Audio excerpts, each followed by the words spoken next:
डिंग, मेजबान की वर्तमान मानसिक स्थिति सबसे मजबूत जीवन रक्षा प्रणाली के सक्रियण की आवश्यकताओं को पूरा करती है। सिस्टम सक्रिय हो रहा है। सिस्टम सक्रियण पूर्ण हो गया है। अब स्वचालित रूप से बाइंडिंग हो रही है।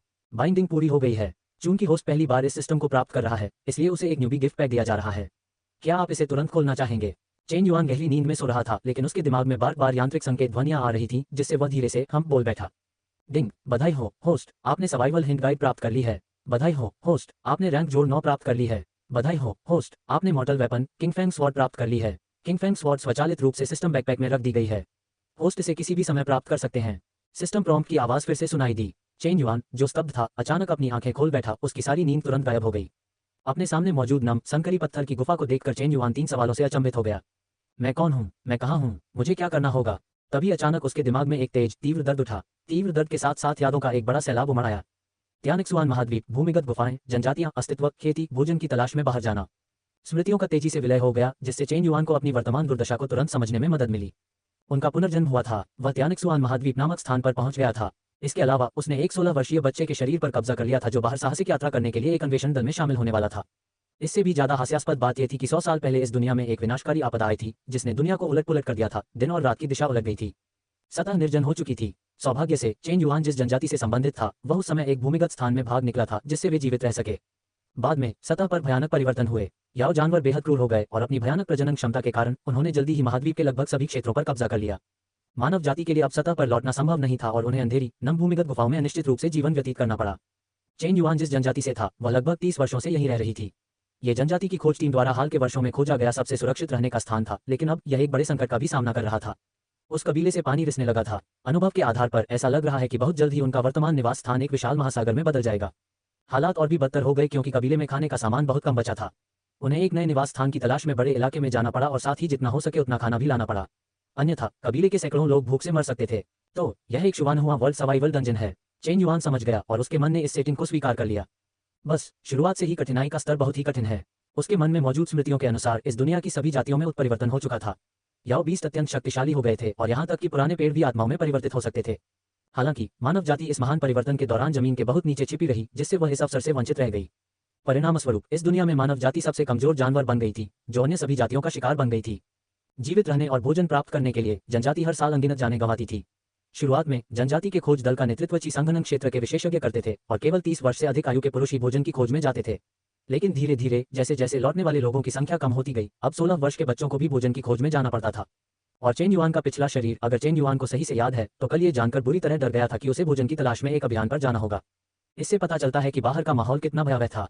रुको, सिस्टम, अभी अभी तो सिस्टम ही था। इस क्षण चेन युआन ने आखिरकार प्रतिक्रिया दी और तुरंत अपने मन में सिस्टम को बुला लिया। कुछ मिनट बाद चेन युआन की आंखें अचानक चमक उठीं। इस सिस्टम को सबसे शक्तिशाली जीवन रक्षा प्रणाली का नाम दिया गया था, जिसमें न केवल एक रिडीमेबल मॉल था, बल्कि एक हथियार फ्यूजन स्लॉट और एक स्थानिक बैकपैक भी था। इससे भी महत्वपूर्ण बात यह थी कि यह सिस्टम उसे जीवित रहने के लिए उपयोगी संकेत दे सकता था। हालांकि उसे यह नहीं पता था कि ये जीवन रक्षा के संकेत कैसे सामने आए, क्या इससे कोई फर्क पड़ता था। इस व्यवस्था के सामने उसे डरने की क्या जरूरत थी। चेन युआन गहरी सोच में डूबा हुआ था कि तभी कदमों की हल्की आहट सुनाई दी। तुरंत बाद चेन युआन की गुफा के बाहर से एक काला सिर अचानक बाहर निकला और चेन युआन से बोला, शाओ युआन, जल्दी बाहर आओ, दल निकलने ही वाला है, कुल प्रमुख तुम्हारा इंतजार कर रहे हैं। अरे ठीक है, अभी आता हूँ। चेन युआन का चेहरा गंभीर हो गया और उसके पास सिस्टम का आगे अवलोकन करने को अस्थायी रूप से स्थगित करने के अलावा कोई विकल्प नहीं था। वह जल्दी से गुफा से बाहर निकला और अपने आगे वाले व्यक्ति के पीछे चल पड़ा। चलते हुए चेन युआन ने अपने आसपास के वातावरण का जायजा लिया। वे स्पष्ट रूप से एक नम अंधेरी भूमिगत गुफा में थे। केवल एक छोटा सा पत्थर हल्की रोशनी बिखेर रहा था, जो गुफा को पूरी तरह से अंधेरे में डूबने से मुश्किल से रोक रहा था। आगे चल रहे व्यक्ति का चेहरा इतना मैला था कि चेन युआन उसकी उम्र का अंदाजा नहीं लगा सका। वह केवल इतना ही देख सका कि वह व्यक्ति न केवल पूरी तरह से काला था, बल्कि उसने जानवरों की खाल से बनी फटी हुई शॉर्ट्स पहन रखी थी, जो उसके महत्वपूर्ण अंगों को मुश्किल से ही ढक पा रही थी।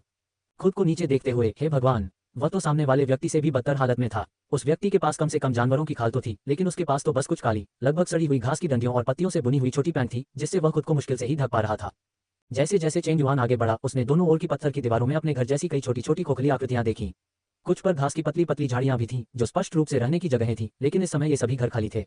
गुफा काफी बड़ी थी। 100 मीटर से अधिक चलने के बाद अचानक दृश्य खुल गया, जो उन्हें 10 मीटर से अधिक ऊंची और कई 100 मीटर चौड़ी एक विशाल गुफा में ले गया। गुफा की छत से स्टेलेक्टाइट्स लटक रहे थे और जमीन पर कई स्टेलेग्माइट्स और साफ पानी के कुंड थे। चेन युआन ने देखा कि कई जगहों पर पानी के धब्बे कुंडों के किनारों से बाहर बहकर गुफा में जाने लगे थे। उसने अनुमान लगाया कि इन संकेतों के आधार पर ही उन लोगों ने यह अंदाजा लगाया होगा कि यह जगह जल्द ही पानी में डूब जाएगी। कुछ कदम आगे बढ़ने के बाद चेन युआन की चाल अनायास ही धीमी हो गई। उसके सामने विशाल गुफा के अलावा 100 से भी अधिक लोग दिखाई दिए। इन 100 लोगों में से आधे से अधिक को वृद्ध, कमजोर, बीमार या विकलांग कहा जा सकता है। कुछ लोगों के तो हाथ पैर भी नहीं थे, वे खड़े होने में असमर्थ थे, केवल दीवार का सहारा लेकर खड़े थे या फिर गीली जमीन पर ही बैठे थे।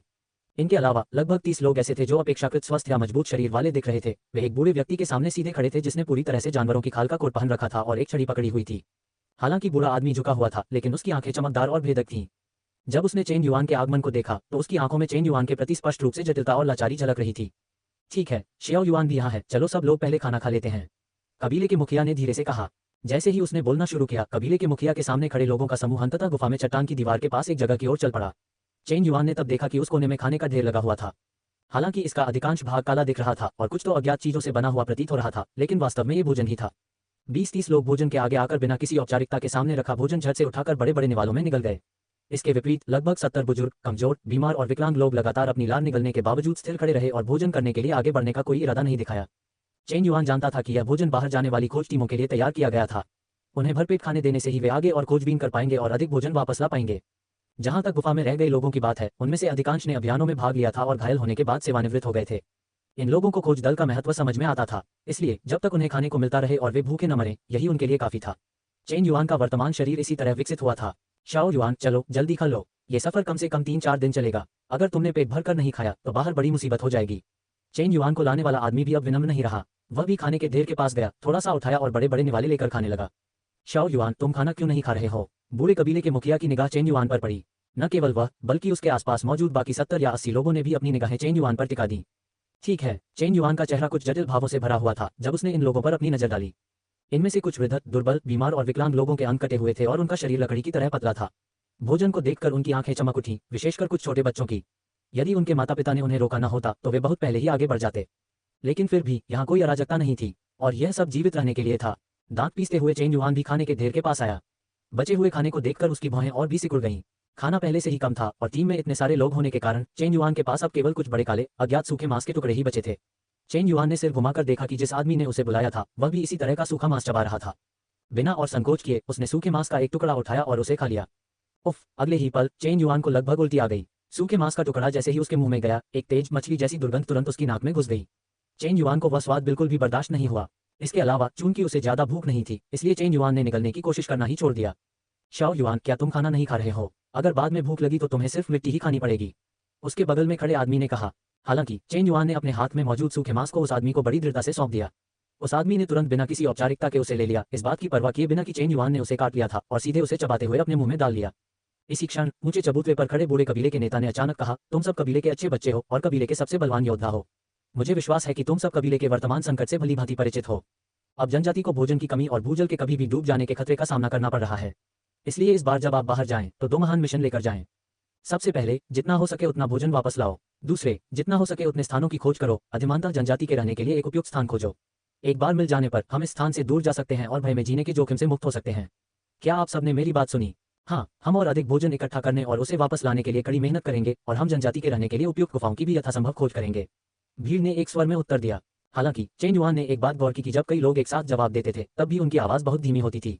अगर इसका वर्णन करना हो तो आवाज 40 डेसिबल से भी कम थी। गुफा की अत्यधिक खामोशी न होती तो दूर खड़े लोग शायद इसे साफ साफ सुन ही नहीं पाते। इस बार टीमों को 6 टुकड़ियों में बांटा जाएगा और वे 6 दिशाओं में खोज करेंगी। आपको जितना हो सके उतना छानबीन करनी होगी और हाँ, आपको सुरक्षा पर भी विशेष ध्यान देना होगा, खासकर आर्च ड्रैगन पर। कुछ दिन पहले दामाओ और अन्य लोगों ने कबीले के पास आर्च ड्रैगन की नई विष्ठा देखी थी, जिससे संकेत मिलता है कि आर्च ड्रैगन मौजूद हो सकता है। आपको सावधान रहना होगा, बूढ़े कबीले के नेता ने फिर से आग्रह किया। हाँ, लोगों के समूह ने जवाब दिया। इस समय तक टीमों द्वारा लगभग सारा खाना खा लिया गया था। कई लोग अभी भी अपनी जीभ चाट रहे थे, ऐसा लग रहा था मानो उनका पेट अभी भरा ना हो। ठीक है, सब लोग चलो, बूढ़े कबीले के सरदार ने हाथ हिलाकर इशारा किया। तुरंत ही 30 से अधिक लोगों की टीम सीधे पुराने कबीले के नेता के पीछे स्थित एक चट्टानी दीवार की ओर चल पड़ी। जैसे ही वे पहुंचने वाले थे, चेन युआन ने अचानक देखा कि आगे चल रहा व्यक्ति एक और पत्थर के कक्ष में गया और फिर जल्दी से बाहर आ गया। जब वह दोबारा प्रकट हुआ तो उसके हाथ में हथियारों का एक बड़ा गट्ठा था। इन्हें हथियार कहना कुछ ज्यादा ही होगा। चेन युआन ने देखा कि अंदर कृपाण, भाले, तलवारें और हलबट तो थे, लेकिन उनमें से अधिकतर जंग खा चुके थे। कुछ में तो ब्लेड के अच्छे हिस्सों से भी बड़े निशान थे। फिर भी उस आदमी ने हथियारों को सावधानीपूर्वक जमीन पर रख दिया। उसी समय टीम के लोग एक एक करके आगे आने लगे, अपने मनपसंद हथियार को उठाते हुए और उसे बड़े प्यार से अपने हाथों में बार बार पोंछते हुए, मानो किसी प्यारे खिलौने को साफ कर रहे हों। जल्द ही चेन युआन की बारी आ गई। जमीन पर केवल एक ही हथियार बचा था, एक काले रंग की आग जलाने वाली छड़ी जैसी वस्तु। सौभाग्य से उसका सिरा नुकीला था, इसलिए उसे लंबे भाले की तरह इस्तेमाल किया जा सकता था। तुम ही हो, चेन युआन ने मुस्कुराते हुए आग जलाने वाला पोकर उठा लिया। इस समय आगे चल रहे व्यक्ति ने पास ही स्थित एक विशाल चट्टान को हटा दिया था, जिसके पीछे एक छिपी हुई घोर अंधेरी गुफा का प्रवेश द्वार दिखाई दे रहा था। ये गुफा का प्रवेश द्वार ही उनके कबीले के लिए बाहरी दुनिया से जुड़ने का एकमात्र मार्ग था। ठीक है, चाहो टुकड़ियां तितर-बितर हो जाएं और निकल जाएं। टीम 1, पहले मेरे पीछे आओ, उस आदमी ने मुड़कर फुसफुसाते हुए कहा, फिर आगे बढ़कर अंदर चला गया। तुरंत ही भीड़ में से 5 लोग तेजी से उसके पीछे चले गए और पलक झपकते ही गायब हो गए।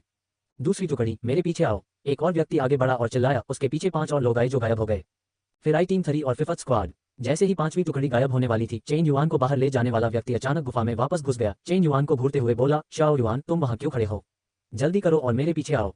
ओह ओह, मैं अभी आता हूँ। तब चेन युआन को एहसास हुआ कि वह 5वीं टुकड़ी का सदस्य है। गुफा में घुसते ही चेन युआन को पता चला कि गुफा वास्तव में उसकी कल्पना से कहीं कम विशाल थी। वह केवल झुककर और बड़ी मुश्किल से रेंग कर अंदर जा सका। कुछ 100 मीटर आगे बढ़ने के बाद आगे का रास्ता धीरे धीरे चौड़ा होता गया और पास की दीवारें अब घोर काली चट्टान नहीं थीं, बल्कि घोर काली मिट्टी की परतें थीं। पृथ्वी की ऊपरी परत पर पहुंचते ही लोगों का समूह स्पष्ट रूप से अधिक सतर्क हो गया। इसके अलावा चेन युआन ने देखा कि यहाँ गुफाओं की संख्या में काफी वृद्धि हुई थी, जिनमें से 6 मार्ग विभिन्न स्थानों की ओर जाते थे। आगे चल रहे दस्ते के नेता ने यहाँ एक पल के लिए संकोच किया, फिर अपने पीछे के 5 लोगों को सबसे बाईं ओर के रास्ते की ओर ले गए और अंदर जाने ही वाले थे। हालांकि इस समय चेन युआन के चेहरे के भाव अचानक बदल गए। डिंग, सबसे बाईं ओर वाले रास्ते के अंत में 100 मीटर लंबा धनुषाकार ड्रैगन विश्राम कर रहा है। अगर आप उसे परेशान नहीं करना चाहते तो दूसरा रास्ता अपनाएं। बाईं ओर से दूसरा मार्ग काफी अच्छा लग रहा है और गहराई से जांच करने पर आपको अप्रत्याशित लाभ मिल सकते हैं। हालांकि रास्ते में वुल्फ स्पाइडर हो सकते हैं, लेकिन उनसे निपटना आपके लिए बहुत आसान होगा। ... अचानक 2 सिस्टम नोटिफिकेशन सुनाई दिए। शुरू में चेन युआन को सबसे शक्तिशाली जीवन रक्षा प्रणाली का उपयोग करना नहीं आता था, लेकिन अब वह समझ गया है। जब भी उसे कोई विकल्प चुनना होता था तो ये सबसे तर्कसंगत सुझाव देता था। यदि सिस्टम के निर्देश हमेशा सही होते तो इसका मतलब था कि उसके पास जोखिमों से पहले ही बचने और यहाँ तक कि लाभ प्राप्त करने की क्षमता थी। इससे चेन युआन लगभग अजेय स्थिति में पहुंच जाता। जब तक वह मृत्यु को न्योता देता और धैर्यपूर्वक सिस्टम के निर्देशों का पालन करता, तब तक वह सुरक्षित रहता। अंकल मो, हम इस रास्ते से नहीं जा सकते, चलिए बाईं ओर से दूसरा रास्ता लेते हैं। चेन युआन की आवाज तेजी से गूंजी और उसने रास्ते में प्रवेश कर चुके सभी लोगों को रोक दिया। जल्द ही गलियारे में मौजूद सभी लोग पीछे हट गए और हैरानी भरे भावों से चेन युआन को देखने लगे। विशेष रूप से सबसे आगे खड़ा सबसे हट्टा-कट्टा आदमी वही अंकल मो चेन युआन थे, जिनका जिक्र चेन युआन ने किया था, और इस टीम के कप्तान भी थे। वह इस टीम में एकमात्र शक्तिशाली व्यक्ति थे जिन्होंने शारीरिक शक्ति के द्वितीय स्तर को प्राप्त कर लिया था। वर्षों से उन्होंने बाहर के कबीले के लिए अनगिनत भोजन जुटाया था और कई खूंखार उत्परिवर्तित जानवरों का शिकार भी किया था। ये कहा जा सकता है कि यह व्यक्ति इस टीम का आध्यात्मिक प्रतीक था, लेकिन अब इस आध्यात्मिक प्रतीक द्वारा लिया गया निर्णय एक ऐसे बच्चे द्वारा पलट दिया गया जो अपनी पहली बाहरी यात्रा पर था और पहली बार बाहरी दुनिया को देख रहा था। लेकिन अंकल मो को कोई आपत्ति नहीं थी। उन्होंने बस उत्सुकता भरी नजरों से चेन युआन को देखा और उदासीनता से कहा, क्यों? मुझे भी नहीं पता क्यों। चेन युआन ने अपने हाथ फैलाए और जब उसने देखा कि सबकी निगाहें बदल गई हैं, तो उसने जल्दी से कहा, लेकिन मेरे दिल में एक आवाज बार बार कह रही है कि इसे मत लो, इसे मत लो। इसलिए मुझे लगता है कि यह खतरनाक है। क्यों ना हम बाईं ओर से दूसरे वाले को लें? मुझे उसके बारे में अच्छा लग रहा है। चेन युआन के बोलते ही जो व्यक्ति पहले चेन युआन को रास्ता दिखा रहा था, वह तुरंत उसके पास आया और फुसफुसाते हुए बोला, शाओ युआन, क्या तुम पागल हो गए हो? बाहर की सभी क्रियाएं आदेशों के अनुसार ही होनी चाहिए। अब और बकवास मत करो, वरना जब हम वापस जाएंगे तो पुराने कबीले का मुखिया तुम्हें जरूर सजा देगा। कोई बात नहीं, मैं तो बस अपनी अंतरात्मा की आवाज बता रहा हूँ। चेन युआन ने हाथ हिलाते हुए कहा। अंतर्ज्ञान। अंकल मो की आंखों में चमक आ गई। उन्होंने कुछ पल चेन युआन को घूरा, फिर अंत में हाथ हिलाकर कहा, चलो चलते हैं, हम यहाँ ज्यादा देर नहीं रुक सकते। उसने शब्द छोड़ दिए, मुड़ा और वापस एक अनुच्छेद में लीन हो गया।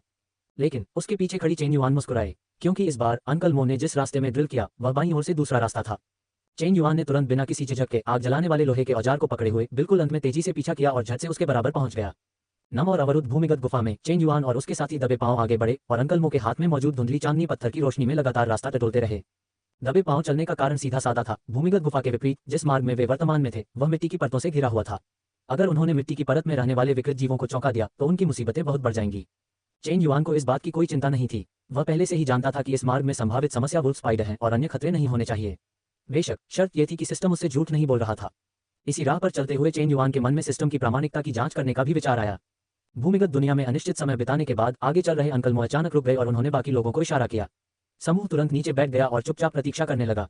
आसपास अंकल मो के हाथ में मौजूद अंडे के आकार के चांदनी पत्थर की हल्की रोशनी के अलावा, जिसमें भीड़ के तनावग्रस्त चेहरे प्रतिबिंबित हो रहे थे, कोई और प्रकाश नहीं था। आगे हो या पीछे, हर तरफ अंधेरा छाया हुआ था। यही उनका एकमात्र रास्ता था। हजारों या यहाँ तक कि दसियों हजार मीटर लंबे भूमिगत रास्तों से गुजरकर ही वे सतह पर निकल सकते थे और भोजन की तलाश कर सकते थे। हालांकि इस बार भोजन गौण था। मुख्य लक्ष्य जनजाति के प्रवास के लिए उपयुक्त एक नई बस्ती की खोज करना था। इसलिए वे संभवतः इस भूमिगत मार्ग को धीरे धीरे पार करने में 1 या 2 दिन बिताएंगे। चेन युआन ने पहले सोचा था कि ये भूमिगत रास्ते उनके पूर्वजों ने खोदे थे, लेकिन बाद में जब उसने वुडियान नाम के उस व्यक्ति से पूछा जो उसे यहाँ लाया था, तो उसे पता चला कि ये रास्ते उनके द्वारा नहीं खोदे जा सकते थे। वास्तव में अगर संभव होता तो वे आसानी से 1 इंच भी मिट्टी नहीं खोदते, क्योंकि इससे आसपास के अन्य विकृत जानवर उन पर हमला करने के लिए आकर्षित हो सकते थे। वुडियान के स्पष्टीकरण के अनुसार ये मार्ग एक धनुषाकार ड्रैगन नामक प्राणी द्वारा मिट्टी की परत को खोदकर बनाए गए थे। वे इस धनुषाकार ड्रैगन से लाभान्वित भी हो रहे थे। शश! अचानक एक धीमी सी खरोंच जैसी आवाज गूंजी। शुरू में आवाज तेज नहीं थी, लेकिन समय बीतने के साथ साथ यह धीरे धीरे बढ़ती गई, जिससे ये साबित हो गया कि सामने से कोई चीज उनकी ओर आ रही थी। सबके चेहरे पल भर में गंभीर हो गए और उनमें से कई इतने घबरा गए कि उनकी उंगलियां कांपने लगीं। इसके विपरीत अंकल मो की भौहें थोड़ी सिकुड़ गईं, लेकिन उनके चेहरे पर कोई और बदलाव नहीं दिखा। आवाज तेज होती चली गई। तभी अंकल मो ने अचानक फुसफुसाते हुए कहा, आवाज सुनकर लगता है कि ये वुल्फ स्पाइडर हैं। आप सब थोड़ा पीछे हट जाओ, बचाव पर ध्यान दो। चलो इसे मारने का कोई तरीका ढूंढते हैं। वुल्फ स्पाइडर का मांस बहुत स्वादिष्ट होता है। भेड़िया मकड़ी। ये शब्द सुनकर बाकी लोगों ने भी राहत की सांस ली। चेन युआन जानता था कि यद्यपि ये भेड़िया मकड़ियां भी रूपांतरित हो चुकी थीं, फिर भी वे अन्य रूपांतरित जीवों की तुलना में कहीं कम भयानक थीं। अन्य रूपांतरित जीवों के रूपांतरित होने के बाद उनका आकार आसानी से कई मीटर, यहाँ तक कि दसियों मीटर तक भी हो सकता था, और उनका सैकड़ों मीटर लंबा होना भी असंभव नहीं था। उदाहरण के लिए, जिस मार्ग में चेन युआन और उसका समूह इस समय था, वह कम से कम 100 मीटर लंबे धनुषाकार ड्रैगन द्वारा बनाया गया होगा। इन सब बातों के मुकाबले वुल्फ स्पाइडर का महज 1 मीटर का आकार कमजोरी का प्रतीक बन गया था। हालांकि वास्तविक युद्ध शक्ति के मामले में ये प्रथम स्तर या द्वितीय स्तर के कुछ मार्शल आर्टिस्टों को टक्कर दे सकता था, लेकिन संख्या बल के कारण उन्हें फायदा था। सरसराहट की आवाज तेज होती चली गई। दूर अंधेरे में अचानक 8 छोटी हरी बत्तियां दिखाई दी। ऐसा लगा मानो उन हरी बत्तियों ने अंधेरे में चेन युआन और बाकी लोगों को देख लिया हो। अचानक उनकी गति बढ़ा दी और तेजी से उनकी ओर बढ़ने लगी। सबसे आगे अंकल मो एक जर्जर तलवार लिए हुए थे, जो समूह का नेतृत्व कर रहे थे और उनकी रक्षा कर रहे थे। उनकी लंबी तलवार ऊपर उठी हुई थी, मानो किसी भी क्षण प्रहार करने के लिए तैयार हो। तभी दूर स्थित हरे रंग का प्रकाश बिंदु अंततः प्रकाश में दिखाई दिया और चेन युआन और अन्य लोग मंद प्रकाश में इसे स्पष्ट रूप से देख सके। यह एक विशालकाय भेड़िया मकड़ी थी, जो लगभग आधा मीटर ऊंची, 1 मीटर से अधिक चौड़ी थी और पूरी तरह से काले फर से ढकी हुई थी, खासकर उसकी 8 पेट की आंखें, जिन्हें देखकर लोगों के रोंगटे खड़े हो जाते थे। भेड़िया मकड़ी बेहद तेज थी, वह अभी रोशनी में प्रकट हुई थी और अगले ही पल पलक झपकते ही अंकल मो की ओर बढ़ गई, जो उसका नेतृत्व कर रहे थे। उसके 2 विशाल अगले पंजे तुरंत उठे और अंकल मो पर जोरदार प्रहार किया, मानो उन्हें जान से मार डालना चाहती हो। लेकिन अंकल मो को हल्के में नहीं लिया जा सकता था। जैसे ही वुल्फ स्पाइडर के 2 अगले पंजे नीचे आए, वह अचानक बाईं ओर एक कदम हट गए और सीधे वुल्फ स्पाइडर के हमले से बच गए। टकराना। एक धीमी सी धमक सुनाई दी। वुल्फ स्पाइडर के दोनों अगले पंजे सचमुच जमीन पर टकराए, लेकिन अपने लक्ष्य से चूक गए। हालांकि अंकल मो ने इस दुर्लभ अवसर को हाथ से जाने नहीं दिया। जैसे ही वुल्फ स्पाइडर के अगले पंजे जमीन में धंसे, उसी क्षण उनके हाथ में मौजूद पहाड़ चीरने वाली तलवार अचानक बाहर निकली। क्लैंग क्रैक, चिंगारियां उड़ी, साथ ही एक कटा हुआ अंग भी। ये वुल्फ स्पाइडर का अगला पंजा था, जिसे अंकल मो ने सीधे काट दिया था। चीख चीख चीख। वुल्फ स्पाइडर के मुंह से एक दर्द भरी चीख निकली। वह तुरंत बेकाबू हो गया। उसका दूसरा सही सलामत सामने वाला पंजा अंकल मो की ओर बेतहाशा लहराने लगा, मानो उसकी जान उसी पर निर्भर हो। वह उस घृणित प्राणी को जान से मारने के लिए दृढ़ संकल्पित था, जिसने उसे नुकसान पहुंचाने की हिम्मत की थी। हालांकि अंकल मो वाकई एक अनुभवी योद्धा थे, जो अक्सर युद्ध के मैदान में उतरते थे। वुल्फ स्पाइडर के हमले का सामना करते हुए भी वे पूरी तरह शांत रहे। इसके बजाय उन्होंने अपनी फुर्ती का इस्तेमाल करते हुए लगातार वुल्फ स्पाइडर से बचते हुए उसे कुछ देर तक नुकसान पहुंचाने से रोक दिया। यहाँ तक कि उन्होंने बचने के बीच बीच में वुल्फ स्पाइडर के शरीर पर कई घाव भी कर दिए। हालांकि उन्होंने अभी तक उसे जानलेवा चोट नहीं पहुंचाई थी, लेकिन ऐसा लग रहा था कि लड़ाई का अंत बस कुछ ही समय की बात है। अंकल मो वाकई बहुत प्रभावशाली हैं। वे सचमुच कबीले के मुखिया के बाद दूसरे सबसे प्रभावशाली व्यक्ति हैं। जी हाँ, आप जानते भी नहीं कि ये कौन है। कुछ साल पहले अंकल मो ने टीम 1 का नेतृत्व करते हुए 100 मीटर लंबे आर्च ड्रैगन का शिकार किया था। उस उपलब्धि को आज तक कोई नहीं तोड़ पाया है। मुझे लगा था कि अगले कुछ दिनों तक हमें भूख लगेगी, लेकिन आज रात वुल्फ स्पाइडर का मांस खाने की उम्मीद नहीं थी। उस स्वाद के बारे में सोचते ही मेरे मुंह में पानी आ जाता है। बुढ़ियान ने दांत दिखाते हुए कहा। इन लोगों की फुसफुसाहट भरी बातें स्वाभाविक रूप से चेन युआन के कानों तक पहुंच गईं। चेन युआन ने यह उम्मीद नहीं की थी कि इस बार जिसका वह अनुसरण कर रहा था, वह कबीले के मुखिया के अलावा वास्तव में कबीले का सबसे शक्तिशाली व्यक्ति था। उसने पहले दूसरे पक्ष के फैसले का विरोध किया था, लेकिन दूसरे पक्ष ने इसे उसके विरुद्ध नहीं माना था। वह सचमुच भाग्यशाली था। जैसे ही चेन युआन आह भर रहा था, अचानक उसका चेहरा बदल गया और उसने फुसफुसाते हुए कहा, अच्छा नहीं है।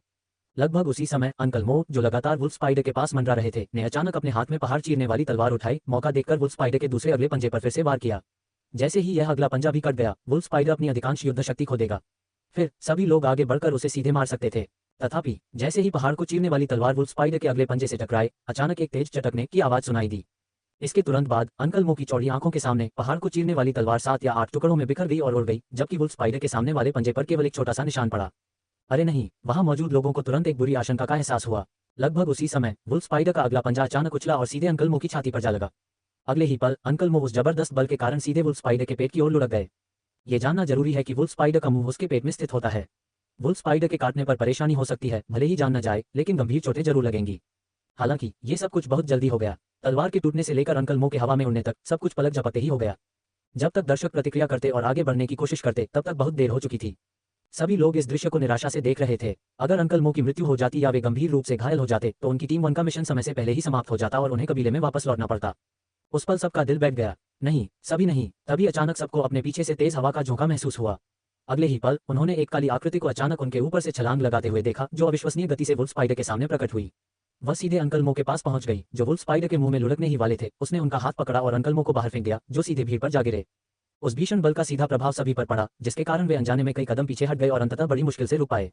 और जब सभी ने दोबारा वुल्फ स्पाइडर की ओर देखा, तो सबकी आंखें चौड़ी हो गईं और मुंह खुल गया, मानो उन्होंने कोई भूत देख लिया हो। उनके चेहरे पर सदमा साफ झलक रहा था। यहाँ तक कि अंकल मो भी बिल्कुल वैसे ही थे। काफी देर बाद समूह ने आखिरकार प्रतिक्रिया दी और आगे बढ़ गया। अंकल मो सबसे तेज थे और सावधानीपूर्वक वुल्फ स्पाइडर के पास पहुंचे, लेकिन उन्होंने पाया कि वुल्फ स्पाइडर पूरी तरह से गतिहीन था, जाहिर तौर पर मर चुका था। शाओ युआन, तुमने ये कैसे किया? अंकल मो वुल्फ स्पाइडर के पेट के मुख पर खड़े चेन युआन को अचंभित होकर देखते रहे और अविश्वास से पूछते रहे। इस समय चेन युआन आग जलाने वाला पोकर पकड़े हुए वुल्फ स्पाइडर के पेट पर खड़ा था। ध्यान देने वाली बात यह थी कि उसने अपने हाथ में मौजूद काले रंग के पोकर को एक ही झटके में वुल्फ स्पाइडर के मुंह में घुसा दिया, जिससे उसका सिर सीधे कुचल गया। इसी कारण से प्रतिद्वंद्वी की तुरंत मृत्यु हो गई। अभी अभी मैंने देखा कि आपकी स्थिति अंकल मो थोड़ी खतरनाक थी, इसलिए मैं खुद को रोक नहीं पाया और दौड़कर आपकी मदद के लिए आगे आया। चेन युआन ने झिझकते हुए कहा। जैसे ही ये शब्द मुंह से निकले, समूह ने तुरंत चेन युआन को ऐसे देखा मानो वह कोई भूत हो। क्या यह आदमी उन सभी को मूर्ख समझ रहा था? अंकल मो के चेहरे पर भी कुछ जटिल भाव थे। हालांकि वहां मौजूद सभी लोगों ने ठीक ठीक घटना नहीं देखी थी, लेकिन उन्हें कुछ हद तक अंदाजा था। उसे खुद लगा था कि अब उसकी जान खतरे में है, लेकिन पलक झपकते ही चेन युआन ने उसका हाथ पकड़कर उसे दूर फेंक दिया। इतनी जबरदस्त ताकत और तेज गति ने उसे प्रतिक्रिया करने का एक पल भी नहीं दिया। सब कुछ खत्म हो गया। इन सब बातों से केवल यही साबित होता है कि चेन युआन उससे कहीं अधिक शक्तिशाली था और बहुत बहुत अधिक शक्तिशाली था। चेन युआन बहाने बनाने की कोशिश जारी रखने ही वाला था कि अचानक उसका चेहरा बदल गया और उसके चेहरे पर उत्साह झलकने लगा। डिंग, होस्ट को उत्परिवर्तित वुल्फ स्पाइडर को मारने के लिए बधाई। अनुभव अंक जोड़ 1-0। डिंग, मेजबान को पहली बार किसी अनोखे जानवर को मारने के लिए बधाई। उन्हें 100 सिस्टम पॉइंट्स का इनाम मिला। वर्तमान मार्ग में मौजूद खतरा पूरी तरह से टल गया है। आगे बढ़ने से अप्रत्याशित लाभ मिल सकते हैं। सिस्टम की चेतावनी फिर से सुनाई दी। अंकल मो, इस सब के बारे में बाद में बात करेंगे। आप लोग पहले यहाँ सफाई कर लीजिए, चेन युआन ने कहा, फिर सीधे भीड़ से निकलकर एक तरफ चली गई और उत्सुकता से सिस्टम की जांच करने लगी। जहां तक अंकल मो और अन्य लोगों की बात है, हालांकि वे इस बात को लेकर कुछ हद तक उत्सुक थे कि चेन युआन इतना शक्तिशाली कैसे हो गया, लेकिन क्या इससे कोई फर्क पड़ता था? इससे कोई फर्क नहीं पड़ता। महत्वपूर्ण बात यह थी कि चेन युआन एक व्यक्ति था, उनके कबीले का एक व्यक्ति, एक ऐसा व्यक्ति जो उनके पक्ष में था। अचानक एक शक्तिशाली व्यक्ति को अपना रक्षक पाकर वे इतने खुश थे कि उनके मुंह से शब्द नहीं निकल रहे थे, तो भला उन्हें शक क्यों होता? अंकल मो के आह्वान पर समूह ने तुरंत वुल्फ स्पाइडर के विशाल शरीर को तेजी से टुकड़ों में बांट दिया ताकि उसे आगे ले जाने में आसानी हो। इसी बीच चेन युआन ने अपने सामने मौजूद अर्धपारदर्शी सिस्टम पैनल को उत्सुकता से देखा। यह एक सिस्टम पैनल था जिसे केवल चेन युआन ही देख सकता था और इसमें चेन युआन की सभी वर्तमान जानकारी दर्ज थी। मेजबान चेन युआन, आयु 16, पहचान तुशान जनजाति अन्वेषण दल का सदस्य, साधना शरीर को मजबूत बनाने का 9वां स्तर, अनुभव अंक 10/1000 नोट। अनुभव अंक पूरे होने पर मेजबान एक रैंक आगे बढ़ सकता है। सिस्टम अंक 100, कब्जे में मौजूद वस्तुएं, हरी चोटी वाली तलवार, घिसा पिटा भाला। उपरोक्त सिस्टम परिचय के अलावा चेन युआन को नीचे दिए गए 3 अन्य विकल्प भी मिले, सिस्टम स्पेस, शॉप और वेपन सिंथेसिस। चेन युआन ने आसानी से सिस्टम स्पेस खोला और अंदर, जैसा कि उम्मीद थी, वही हरी चोटी वाली तलवार थी जो उसे पहले मिली थी।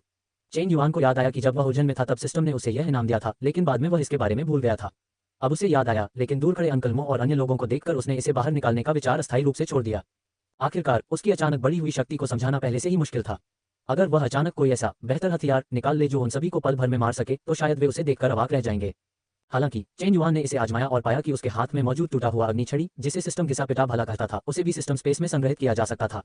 ये स्पेस बहुत विशाल था, जिसमें 30 स्लॉट थे। अगर चेन युआन चाहता तो वह शायद अनगिनत चीजें संग्रहित कर सकता था।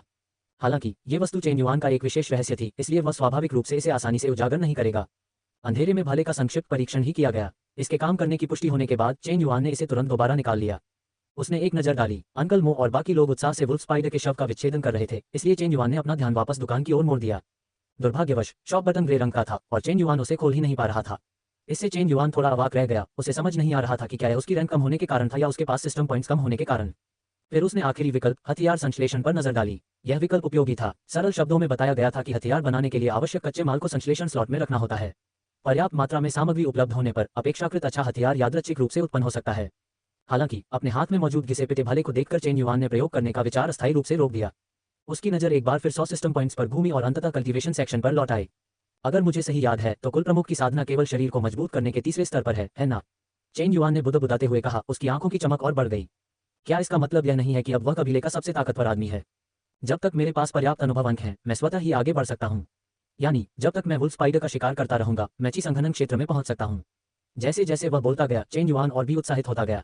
इस क्षण चेन युआन को अचानक ये प्रणाली और यह स्थान पसंद आने लगा। तभी चेन युआन ने देखा कि दूर स्थित लोगों के समूह ने पहले ही विशाल वुल्फ स्पाइडर का कुशलतापूर्वक विच्छेदन कर दिया था, इसलिए वह सीधे उनकी ओर चल पड़ा। चेन युआन को पास आते देख लोगों का समूह तुरंत थोड़ा और सतर्क हो गया, लेकिन उनके चेहरों पर दिख रही उत्साहपूर्ण अभिव्यक्ति को छिपाया नहीं जा सका। लेकिन वू डियान बेफिक्र लग रहा था। वह आगे बढ़ा और चेन युआन की बांह पर थप्पड़ मारते हुए गुस्से से बोला, अरे बदमाश! आमतौर पर मैं तुम्हें कबीले में शांत देखता हूँ, लेकिन मैंने कभी नहीं सोचा था कि तुम इतने शक्तिशाली हो। बताओ, तुमने ये कैसे किया? जैसे ही उसने ये कहा, आसपास मौजूद लोगों के समूह ने तुरंत उत्सुकता भरी निगाहें घुमाई, यहाँ तक कि अंकल मो ने भी। सभी को देखकर चेन युआन समझ गया कि अगर उसने उन्हें कोई उचित स्पष्टीकरण नहीं दिया तो आज की इस बाधा को पार करना शायद मुश्किल होगा। कुछ देर सोचने के बाद उसने धीरे से समझाया, कुछ दिन पहले मुझे भूख लगी थी, इसलिए मैं चुपके से कबीले से बाहर निकल गया। मुझे पास में ही एक गहरा लाल फल मिला और मैंने उसे खा लिया।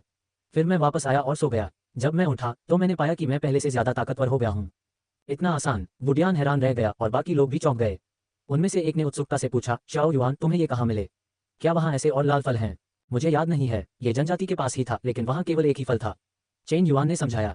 जैसे ही बाकी लोग और सवाल पूछने वाले थे, बगल में खड़े अंकल मो अचानक बोले, ठीक है, यहीं रुकते हैं। अगर मैं गलत नहीं हूँ तो शियाओ युआन ने गलती से सिंदूरी फल खा लिया होगा, जिससे बदकिस्मती सौभाग्य में बदल गई। किंवदंती है कि ऐसा फल खाने से एक साधारण व्यक्ति भी अद्वितीय गुरु बन सकता है।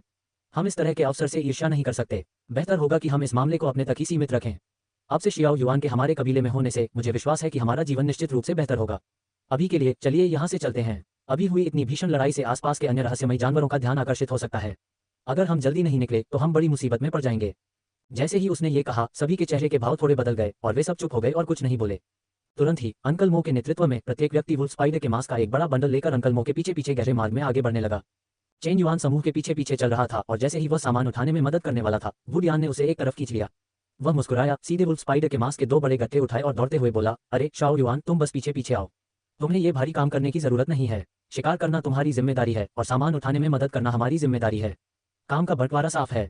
ये शब्द सुनकर चेन युआन तुरंत मुस्कुराया और उस साथी से बहस नहीं की, बल्कि तेजी से उसके पीछे पीछे दौड़कर दूर चला गया। कुछ मिनट तक दौड़ने के बाद चेन युआन ने अचानक उस दिशा से एक गड़गड़ाहट की आवाज सुनी जिस दिशा में वे भागे थे। आवाज बहुत तेज थी, न केवल उसने बल्कि दूसरों ने भी इसे महसूस किया। आर्च ड्रैगन आ रहा है, जल्दी करो। अंकल मो की आवाज आगे से गूंजी और समूह की गति कई गुना बढ़ गई। लगभग आधे घंटे तक दौड़ने के बाद समूह को आखिरकार रुकना पड़ा। उनके सामने एक गुफा दिखाई दी जो पत्थर की दीवार में दरार से बनी थी।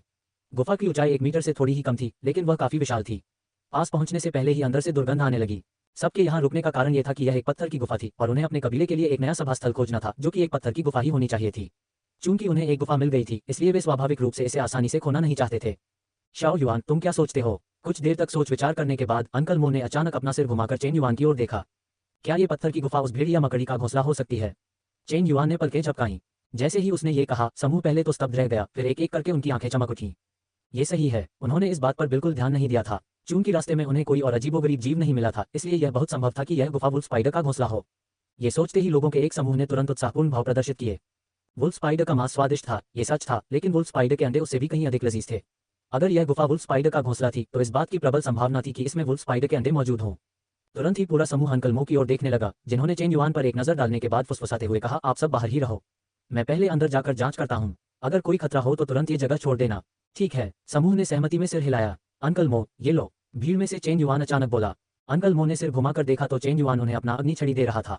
उन्होंने बिना किसी औपचारिकता के तुरंत उसे ले लिया और सबको थोड़ा पीछे हटने का इशारा करने के बाद एक हाथ में प्रकाश के लिए चांदनी पत्थर और दूसरे हाथ में अग्नि छड़ी लेकर सावधानीपूर्वक गुफा में प्रवेश किया। गुफा के छोटे आकार के कारण अंकल मो को अंदर जाने के लिए केवल झुकना पड़ा, इसलिए उनके पीछे स्थिति का जायजा ले रहे लोगों को केवल एक धुंधली आकृति ही दिखाई दी और वे यह नहीं समझ पाए कि गुफा के अंदर क्या था। गुफा बहुत गहरी प्रतीत हो रही थी, क्योंकि अंकल मो की आकृति पल भर में गायब हो गई। गुफा के बाहर सभी लोग अपने आसपास सतर्क थे और लगातार गुफा के अंदर देख रहे थे। सौभाग्य से उन्हें अंदर से कभी कभार टिमटिमाती रोशनी दिखाई दे रही थी, जो इस बात का प्रमाण था कि अंदर कोई खतरा नहीं था।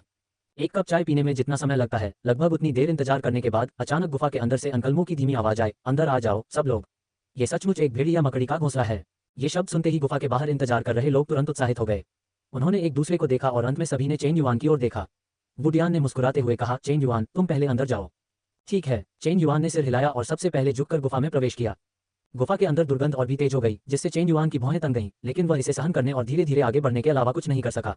सौभाग्यवश कुछ मकड़ी के जालों को छोड़कर मार्ग अपेक्षाकृत साफ था, केवल गंध थोड़ी अप्रिय थी। कई 100 मीटर तक रेंगने के बाद जगह धीरे धीरे खुलती गई और धीरे धीरे एक चट्टानी गुफा का पूरा दृश्य सामने आ गया। ये लगभग 3 मीटर ऊंची और 10 मीटर से अधिक गहरी एक चट्टानी गुफा थी। गुफा लगभग पूरी तरह से मकड़ी के जालों से ढकी हुई थी। आगे अंकल मो हथेली के आकार का चांदनी पत्थर पकड़े हुए थे ताकि चेन युआन के लिए रास्ता रोशन कर सकें। चेन युआन को देखकर वे मुस्कुराए और बोले, शाओ युआन, देखो यहाँ पीछे काफी अच्छी चीजें हैं। ये सुनकर चेन युआन ने झटपट 2 कदम आगे बढ़ाए और एक नजर डालने के बाद मुस्कुरा भी दिया। उसने देखा कि गुफा के भीतर मकड़ी के जालों के एक विशाल क्षेत्र में सूखी शाखाओं और हड्डियों से बने कई घोंसले थे। ये घोंसले लगभग 3 मीटर आकार के थे और गुफा के लगभग 10वें हिस्से में फैले हुए थे। सबसे महत्वपूर्ण बात यह है कि इन घोंसलों के भीतर 20 से अधिक मुट्ठी के आकार की बर्फ जैसी सफेद गोलाकार वस्तुएं शांति से पड़ी हुई थीं। हालांकि वह उन्हें पहचान नहीं पाया, लेकिन आसपास के दृश्य को देखकर चेन युआन अनजाने में ही अनुमान लगा सकता था कि ये वुल्फ स्पाइडर के अंडे थे। उसके पीछे फिर कदमों की आहट सुनाई दी। वुडियान और बाहर इंतजार कर रहे बाकी 4 लोग एक एक करके अंदर रेंगते हुए आए। हालांकि आखिरी व्यक्ति गुफा के रास्ते से पूरी तरह बाहर नहीं निकला, बल्कि बाहर की स्थिति पर नजर रखने के लिए अंदर ही रुका रहा, जो स्पष्ट रूप से उत्कृष्ट सुरक्षा जागरूकता का प्रदर्शन था। वुडियान के अंदर आते ही उसने चेन युआन का हाथ पकड़ा, उसे एक तरफ खींचा और आगे जाकर देखने लगा। 20-30 वुल्फ स्पाइडर के अंडे देखकर वह मुस्कुराए बिना नहीं रह सका और अपने दांत दिखाते हुए बोला, ये तो बहुत बढ़िया है। आज रात मैं भुने हुए अंडे खाऊंगा, आप लोग क्या खाएंगे? मैं भी इन्हें खाना चाहता हूँ। मैं भी। समूह काफी उत्साहित था, इतना अधिक कि उन्होंने घोंसले में फैली दुर्गंध को पूरी तरह से नजरअंदाज कर दिया। इस भोजन से हम और आगे तक खोजबीन कर सकेंगे। तो सब लोग ये भेड़ या मकड़ी के अंडे ले लो, हम इन्हें रास्ते में ही खा लेंगे। अंकल मो ने कुछ देर सोचकर कहा। ठीक है। समूह तुरंत उत्साहित हो गया। बुढ़िया ने बिना किसी झिझक के सीधे अपनी बाहों में से जूट का एक थैला निकाला और उसमें भेड़िया मकड़ी के अंडे रखने लगा। दुर्भाग्यवश थैला इतना बड़ा नहीं था, 8 अंडे डालने के बाद ही वह भर गया। बुढ़ियान मुस्कुराया और थैले को अपनी कमरबंद में रख लिया। तुरंत ही एक और व्यक्ति आगे बढ़ा, वैसा ही एक थैला निकाला और उसमें और अधिक वुल्फ स्पाइडर के अंडे भर दिए, बाकी अंडे दूसरों के लिए छोड़ दिए। वुल्फ स्पाइडर के सभी अंडों को उनके थैलों में डालने के लिए 4 लोगों को काफी मेहनत करनी पड़ी। जब वे ये सब कर रहे थे, चेन युआन चुपचाप एक तरफ खड़ा होकर अवलोकन कर रहा था। वह इस समूह के लोगों के मूल स्वभाव को जानना चाहता था। जब उन्हें एहसास हुआ कि ये लोग पहले से ही इन सब चीजों के आदी हो चुके हैं, तो वे तुरंत समझ गए कि उनके अलावा ये लोग शायद एक साथ कई अभियानों में शामिल रहे होंगे और भोजन वितरण के लिए किसी भी तरह की अफरा तफरी का कोई निशान नहीं था। शाओ युआन, ये तुम्हारा पहला अनुभव है, इसलिए शायद तुम्हें पूरी तरह से समझ ना आए, लेकिन हमारे अभियानों के दौरान जो भोजन हम इकट्ठा करते हैं उसे वापस ले जाने के अलावा बाहर खाने के लिए समान रूप से बांट दिया जाता है। जिसके पास जगह हो वह जितना चाहे उतना ले लेता है। अंकल मो ने चेन युआन को लगातार वुडियान और दूसरों को घूरते हुए देखकर मुस्कुराते हुए समझाया। अब हम क्या करें? क्या हम आगे बढ़ें? चेन युआन ने पूछा। जी हाँ, चलिए चलते हैं। हम 1 घंटे और चलेंगे, फिर आराम करेंगे और खाना खाएंगे। अंकल मो ने जवाब दिया और गुफा के अंदर आगे आगे चलते हुए वापस रास्ते पर आ गए। चेन युआन और अन्य लोग जल्दी से उनके पीछे पीछे चले गए और 6 लोगों का समूह जल्द ही धूल से भरे रास्ते पर लौट आया। जिस रास्ते से वे आए थे उसे पीछे मुड़कर देखते हुए अंकल मो ने फुसफुसाते हुए कहा, चलो आगे बढ़ते रहें। अभी हम वापस नहीं जा सकते और हमें नहीं पता कि वह धनुषाकार ड्रैगन चला गया है या नहीं। समूह ने स्वाभाविक रूप से कोई आपत्ति नहीं जताई और तुरंत धीरे धीरे गलियारे में आगे बढ़ना जारी रखा। डिंग, अगर तुम आगे लगभग 300 मीटर ऊपर की ओर खुदाई करोगे तो तुम्हें एक परित्यक्त घोंसला मिल सकता है। अंदर जाकर देखो, तुम्हें कुछ अप्रत्याशित मिल सकता है। सिस्टम की सूचना फिर से सुनाई दी। सूचना सुनते ही चेन युआन के चेहरे पर खुशी साफ झलकने लगी। पिछली बार सिस्टम द्वारा चुने गए मार्ग से उसे काफी लाभ मिला था। वुल्फ स्पाइडर का मांस और अंडे दोनों ही उसके लिए फायदेमंद साबित हुए थे। अब जब सिस्टम ने उसे दोबारा संकेत दिया है तो चेन युआन निश्चित रूप से जाकर जांच करेगा। स्थिर खड़े रहकर चुपचाप दूरी का अनुमान लगाने के बाद चेन युआन धीरे धीरे आगे बढ़ने लगा। लगभग 300 मीटर की दूरी पर पहुंचने के बाद चेन युआन स्वयं को रोक नहीं सका और ऊपर मार्ग की ओर देखने लगा। उसके बगल में चेन युआन के साथ चल रहे अन्य लोगों ने तुरंत उसके अजीब व्यवहार को देखा, खासकर अंकल मो ने, जिन्होंने पूछे बिना नहीं रह सके, शाओ युआन, तुम क्या कर रहे हो? क्या तुम्हें कुछ मिला है?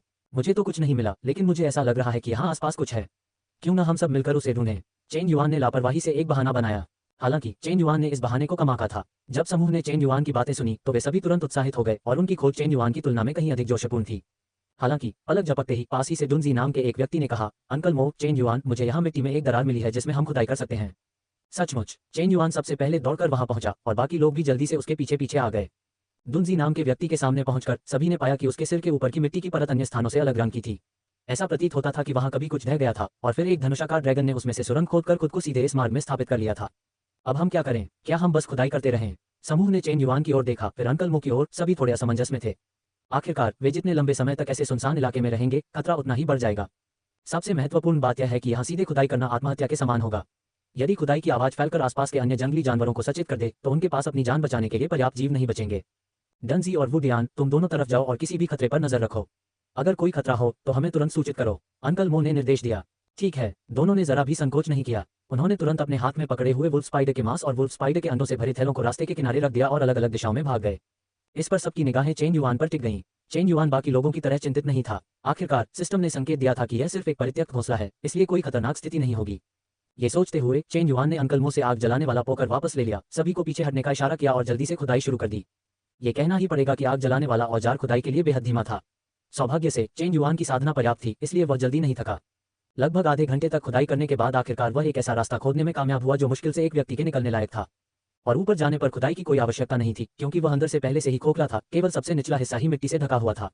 आप सब यहीं रुकिए, मैं पहले ऊपर जाकर देख लेता हूँ। अंकल मो, मुझे अपना चांदनी पत्थर उधार दीजिए, चेन युआन ने कहा। चांदनी पत्थर लेने के बाद चेन युआन उछल पड़ा, उसके हाथ तुरंत गुफा के खुले हिस्से को पकड़ लिया और वह तेजी से ऊपर चढ़ने लगा। लगभग 10 मीटर ऊपर चढ़ने के बाद उसकी दृष्टि अचानक साफ हो गई। उसने खुद को मिट्टी और पत्थरों से बनी एक गुफा में पाया। गुफा से थोड़ी दूर पर लगभग 30 से 40 सेंटीमीटर मोटा एक और रास्ता था जो किसी अज्ञात स्थान की ओर जाता था, लेकिन ये स्पष्ट था कि इस गुफा में कोई गंध नहीं थी, जिससे पता चलता है कि इसे लंबे समय से छोड़ दिया गया था।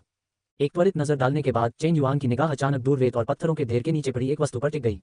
चांदनी से जगमगाते पत्थर की रोशनी में वह वस्तु लगातार प्रकाश परावर्तित हो रही थी। चेन युआन आगे बढ़ा और उसे कुछ बार पलटा, जिससे मिट्टी का ढेर हट गया। तब उसे पता चला कि वह एक कुल्हाड़ी थी। कुल्हाड़ी का हैंडल इतना जर्जर हो चुका था कि उसे पहचानना मुश्किल था, और यहाँ तक कि कुल्हाड़ी का सिर भी जंग से ढका हुआ था, लेकिन थोड़ी सी पॉलिश करने से इसके इस्तेमाल में कोई बाधा नहीं आएगी। अंकल मो और अन्य लोगों द्वारा लाई गई विभिन्न अव्यवस्थित वस्तुओं की तुलना में ये कुल्हाड़ी निश्चित रूप से एक दुर्लभ और उपयोगी खोज थी। चेन युआन मुस्कुराते हुए कुल्हाड़ी उठाकर अंकल मो और बाकी लोगों को सूचना देने ही वाला था कि तभी उसे कुछ और सूझा और उसकी आंखें चमक उठी। उसने अचानक अपने सिस्टम स्पेस से अपनी हरी चोटी वाली तलवार निकाल ली। एकदम नई म्यान और उस पर की गई जटिल नक्काशीदार आकृतियों को देखकर चेन युआन, जो टूटी फूटी और जर्जर वस्तुओं को देखने का आदी था, पूरी तरह से आश्चर्यचकित रह गया। हालांकि 2 नजरें डालने के बाद ही चेन युआन ने अचानक उस वस्तु को अपने पैरों के पास कीचड़ में फेंक दिया। कई बार लात मारना भी काफी नहीं था, उसने म्यान को उठाया और उसे रेत और पत्थरों पर तब तक जोर से रगड़ा जब तक कि उस पर कई खरोंचें नहीं पड़ गईं और बहुत सारा कीचड़ चिपक नहीं गया, तब जाकर वह रुका। हरे शिखर की तलवार और पहाड़ चीरने वाली कुल्हाड़ी पकड़े हुए चेन युआन ने गलियारे में अपना सिर अंदर डाला और पुकारा, चाचा मो, आप सब ऊपर आ जाए, यहाँ कोई खतरा नहीं है। जल्द ही अंकल मो और अन्य लोग आ गए, जिनमें डुनजी और वुडियान भी शामिल थे, जो दोनों छोरों पर पहरा दे रहे थे। समूह के ऊपर आते ही वे सब इधर उधर तलाशी करने लगे, खासकर वुडियान, जो तुरंत बाहर जाने वाले अंधेरे रास्ते में चला गया। थोड़ी देर बाद लौटकर उसने कहा, बाहर कोई खतरा नहीं है। वह रास्ता न जाने कहाँ जाता है, लेकिन ऐसा लगता है कि उसे बहुत समय से छोड़ दिया गया है। यहाँ कोई अजीब गंध भी नहीं है, तो ये गुफा वीरान ही होगी। सभी ने चेन युआन की ओर देखा, उन्हें समझ नहीं आ रहा था कि चेन युआन ने उन्हें इस वीरान गुफा में क्यों बुलाया है। यह कोई कार्स गुफा नहीं थी और इसे जनजाति के जमावड़े के स्थान के रूप में इस्तेमाल नहीं किया जा सकता था, इसलिए स्वाभाविक रूप से यहाँ आने की कोई आवश्यकता नहीं थी। मामा मो, ये तो मुझे कीचड़ में से बढ़िया चीजें मिली हैं। ये कहते हुए चेन युआन ने पहाड़ चीरने वाली कुल्हाड़ी और हरी चोटी वाली तलवार दोनों निकाल ली। अरे, एक कुल्हाड़ी! अंकल मो की नजर तुरंत कुल्हाड़ी पर पड़ी, इतनी कि उन्होंने मिट्टी से ढकी हरी चोटी वाली तलवार को नजरअंदाज कर दिया। उसने कुल्हाड़ी उठाई और उसे चलाने के लिए तैयार हो गया, लेकिन किसे पता था कि पहले से ही सड़ी हुई कुल्हाड़ी का हैंडल पल भर में चटकने की आवाज के साथ टूट गया। अंकल मो को कोई आपत्ति नहीं थी। उन्होंने कुल्हाड़ी का अगला हिस्सा फिर से उठाया, उसे कुछ देर तक हाथ में रगड़ा और कहा, ये तो बढ़िया चीज है। अगर हम वापस जाकर इसे थोड़ा पॉलिश कर लें तो यह एक बेहतरीन हथियार बन जाएगा। शाओ युआन, तुमने एक और बड़ा काम कर दिया। इस बारे में बात करते हुए उसने धीरे से एक कहा और उसकी निगाहें मिट्टी से ढकी हरी चोटी की तलवार पर पड़ी। क्या तुमने इसे भी अभी अभी पाया है? जी हाँ, ये वस्तु कुल्हाड़ी के साथ यहीं दफन थी। अंकल मो, क्या आप इसे देखना चाहेंगे? चेन युआन ने सिर हिलाया। अंकल मो बिल्कुल भी विनम्र नहीं थे। उन्होंने उसे लिया और जांच परख की, फिर म्यान से हरी नोक वाली तलवार निकाली।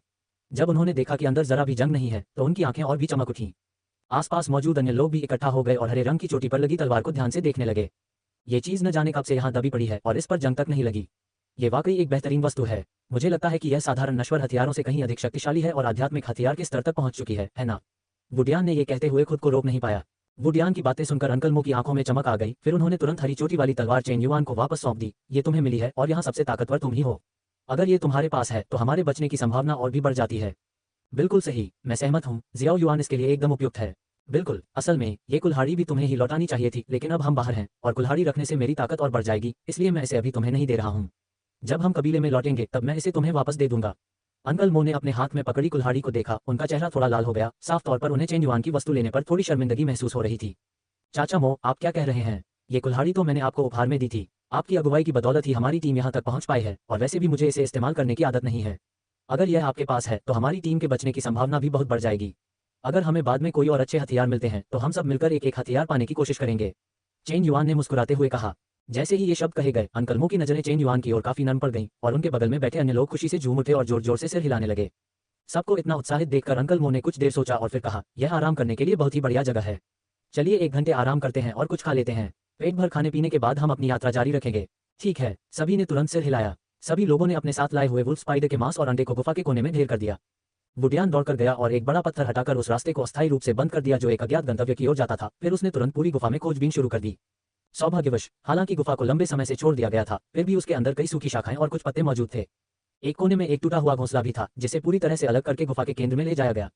इसके तुरंत बाद सभी लोग अंकल मो की ओर देखने लगे। चेन युआन तुरंत उत्सुक हो गया। समूह के हावभाव को देखकर स्पष्ट था कि वे अलाव जलाकर खाना पकाने वाले थे, तो वे सभी अंकल मो की ओर क्यों देख रहे थे? यात्रा के दौरान आग जलाने के लिए लकड़ी का लापरवाही से उपयोग नहीं किया जा सकता है।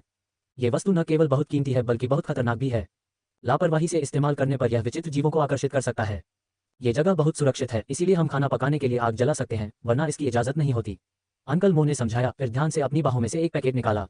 पैकेज का आकार केवल एक मुट्ठी जितना था। जब इसे खोला गया तो वास्तव में इसके अंदर पत्थर के बक्से की एक और परत थी। पत्थर के बक्से को खोलने पर हथेली के आकार की घोर काली वस्तु प्रकट हुई। उस वस्तु को बाहर निकालने के बाद अंकल मो ने उस पर सावधानीपूर्वक कुछ बार फूंक मारी। एक जादुई दृश्य प्रकट हुआ। अचानक घोर अंधेरी वस्तु से कुछ चिंगारियां निकली और फिर उन चिंगारियों ने अचानक आसपास के वातावरण को प्रज्वलित करना शुरू कर दिया, जिससे एक छोटी सी लौ उत्पन्न हो गई। अंकल मो ने तुरंत उस वस्तु को उठाया और जमीन पर कुछ सूखे पत्तों में आग लगा दी।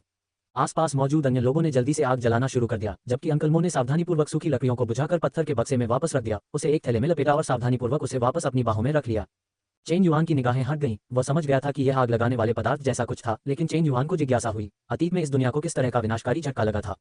आखिर इसकी वजह से ज्वलनशील लकड़ी इतनी दुर्लभ क्यों हो गई? क्या इन लोगों को लकड़ियों को रगड़कर आग जलाना या चकमक पत्थर ढूंढना भी नहीं आता? बेशक, इस बारे में सोचते हुए चेन युआन ने कुछ नहीं कहा। आखिरकार उसने आज पहले ही बहुत ही असामान्य व्यवहार किया था और वह इन लोगों के बीच और अधिक संदेह पैदा नहीं कर सकता था। आग जल्दी ही जलने लगी। वुडियान और अन्य लोगों द्वारा प्रवेश और निकास दोनों के सुरक्षित होने की पुष्टि करने के बाद वे उत्साहपूर्वक वुल्फ स्पाइडर के पैरों के साथ इकट्ठा हो गए। ये कहना पड़ेगा कि वुल्फ स्पाइडर के पैर वाकई बहुत बड़े थे। यहाँ तक कि केवल पैर का निचला हिस्सा भी एक व्यक्ति की बांह जितना मोटा था।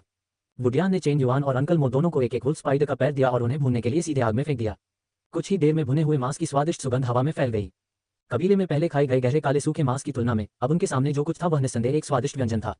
इस सुगंध को सूंघते ही चेन युआन को भी सचमुच भूख लगने लगी। लगभग आधी अगरबत्ती जलने के बाद अंकल मो ने अचानक कहा, ये जल्द ही तैयार हो जाएगा। जैसे ही उसने ये कहा, वुडियान और अन्य लोगों ने बेसब्री से हाथ बढ़ाकर आग में से वुल्फ स्पाइडर के पैर बाहर खींच लिए।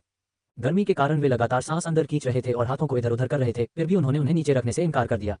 डुनजी और भी ज्यादा उत्सुक था। उसे उठाते ही उसने तुरंत एक घूंट लिया और फिर सीधे उसके सिरे पर मौजूद वुल्फ स्पाइडर के मांस के एक टुकड़े को काट लिया। कितनी खुशबूदार है, डुनजी ने स्पष्ट स्वर में कहा।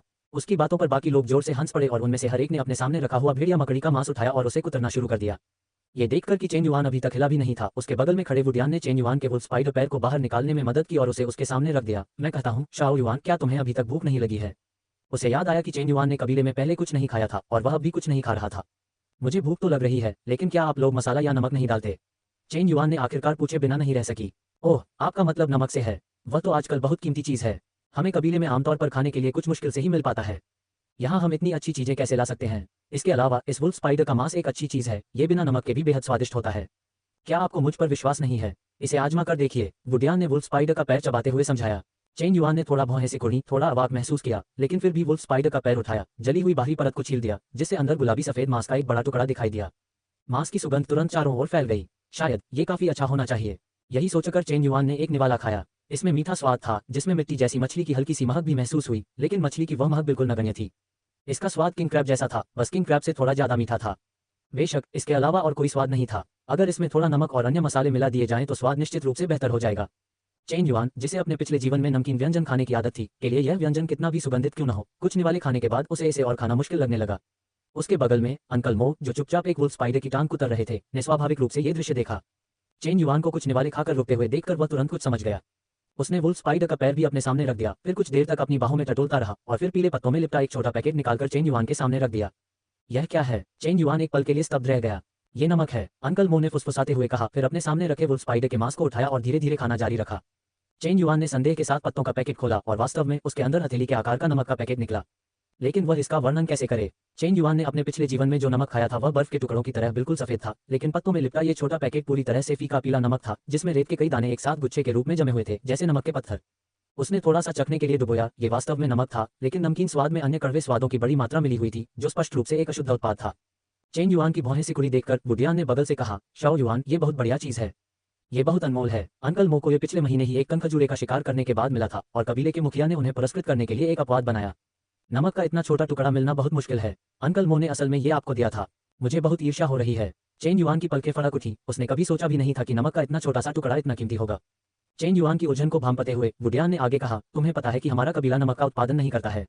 नमक प्राप्त करने के लिए हम वार्षिक विनिमय उत्सव के दौरान अन्य जनजातियों से केवल थोड़ी मात्रा में नमक का आदान प्रदान कर सकते हैं और इसकी कीमत बहुत अधिक होती है।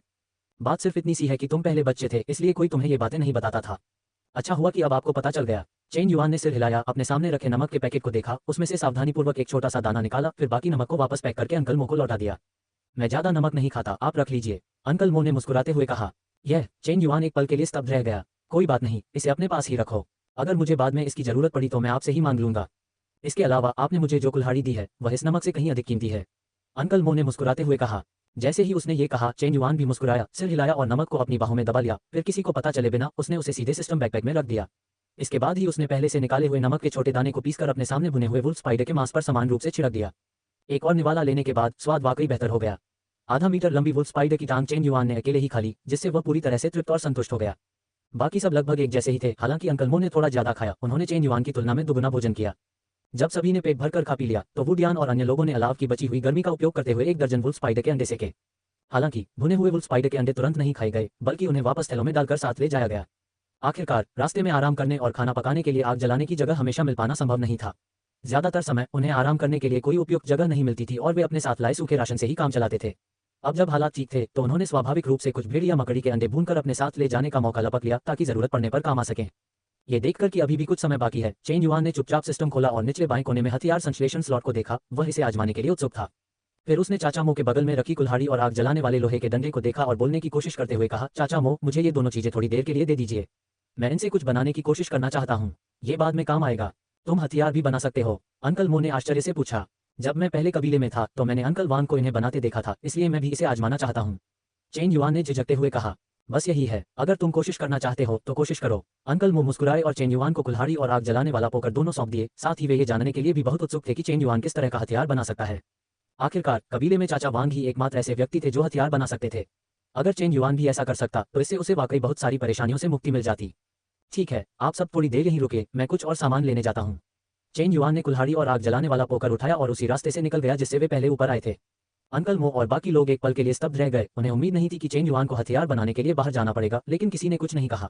आखिर चेन युआन की वर्तमान शक्ति उन सब में सबसे अधिक थी, इसलिए भले ही वह बाहर अकेला हो, कोई बड़ी समस्या नहीं होनी चाहिए। नीचे कीचड़ भरे रास्ते पर लौटने के बाद चेन युआन ज्यादा दूर नहीं गया। वह पास ही एक जगह पर रुक गया और फिर उत्साह से हाथ में कुल्हाड़ी और आग जलाने वाला पोकर लेकर सिंथेसिस सिस्टम को खोल दिया। क्या आप जंग लगी कुल्हाड़ी और क्षतिग्रस्त भाले को मिलाकर एक नया हथियार बनाना चाहते हैं? हाँ, चेन युआन ने बिना किसी झिझक के कहा। चेन युआन की आवाज खत्म होते ही उसके हाथ में मौजूद कुल्हाड़ी और आग जलाने वाला पोकर एक साथ गायब हो गए और सिंथेसिस सिस्टम के पैनल पर दो आइकन दिखाई दिए। उनमें मौजूद छवियां ठीक वही गायब हुई कुल्हाड़ी और आग जलाने वाले पोकर की थीं। चेन युआन की निगाहों के सामने दोनों प्रतीक अचानक केंद्र की ओर सिकुड़ने लगे।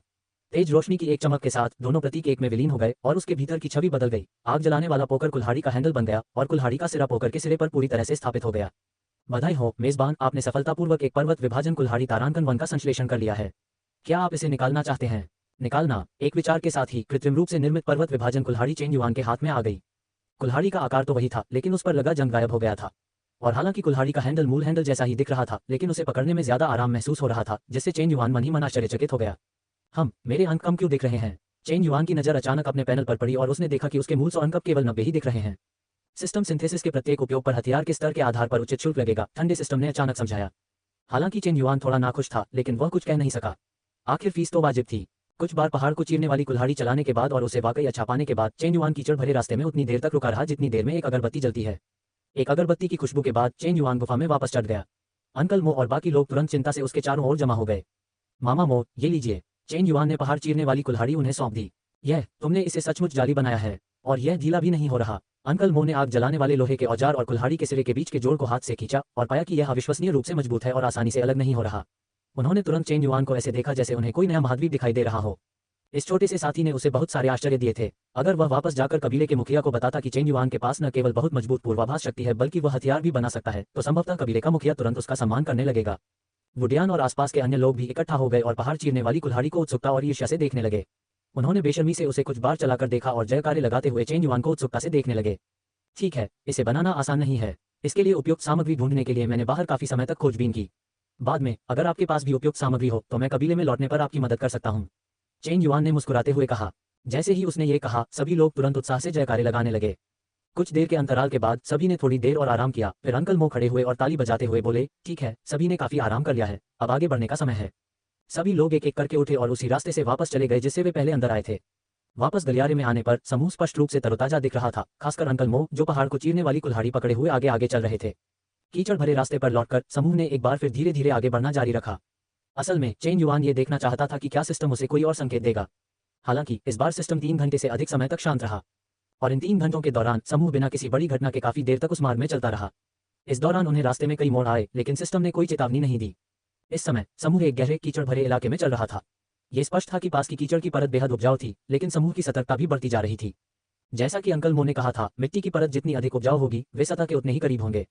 चेन युआन को नहीं पता था कि वे कितनी दूर तक चले थे, लेकिन किसी भी हालत में वे जनजाति से दसियों हजार मीटर की दूरी तय कर चुके होंगे। डिंग, यदि मेजबान आगे बढ़ता है तो उसे 100 साल पुरानी लता के हमले का सामना करना पड़ेगा, इसलिए पहले से ही इससे बचने की सलाह दी जाती है। बेशक अगर आप कड़ी मेहनत करते हुए उस पुराने पेड़ की लता को नष्ट करने का फैसला करते हैं तो आपको चांदनी पत्थर का एक बड़ा टुकड़ा मिल सकता है। सिस्टम की ओर से हल्की सी चेतावनी की आवाज आई, जिससे चेन युआन की भौहें अचानक फड़क उठी।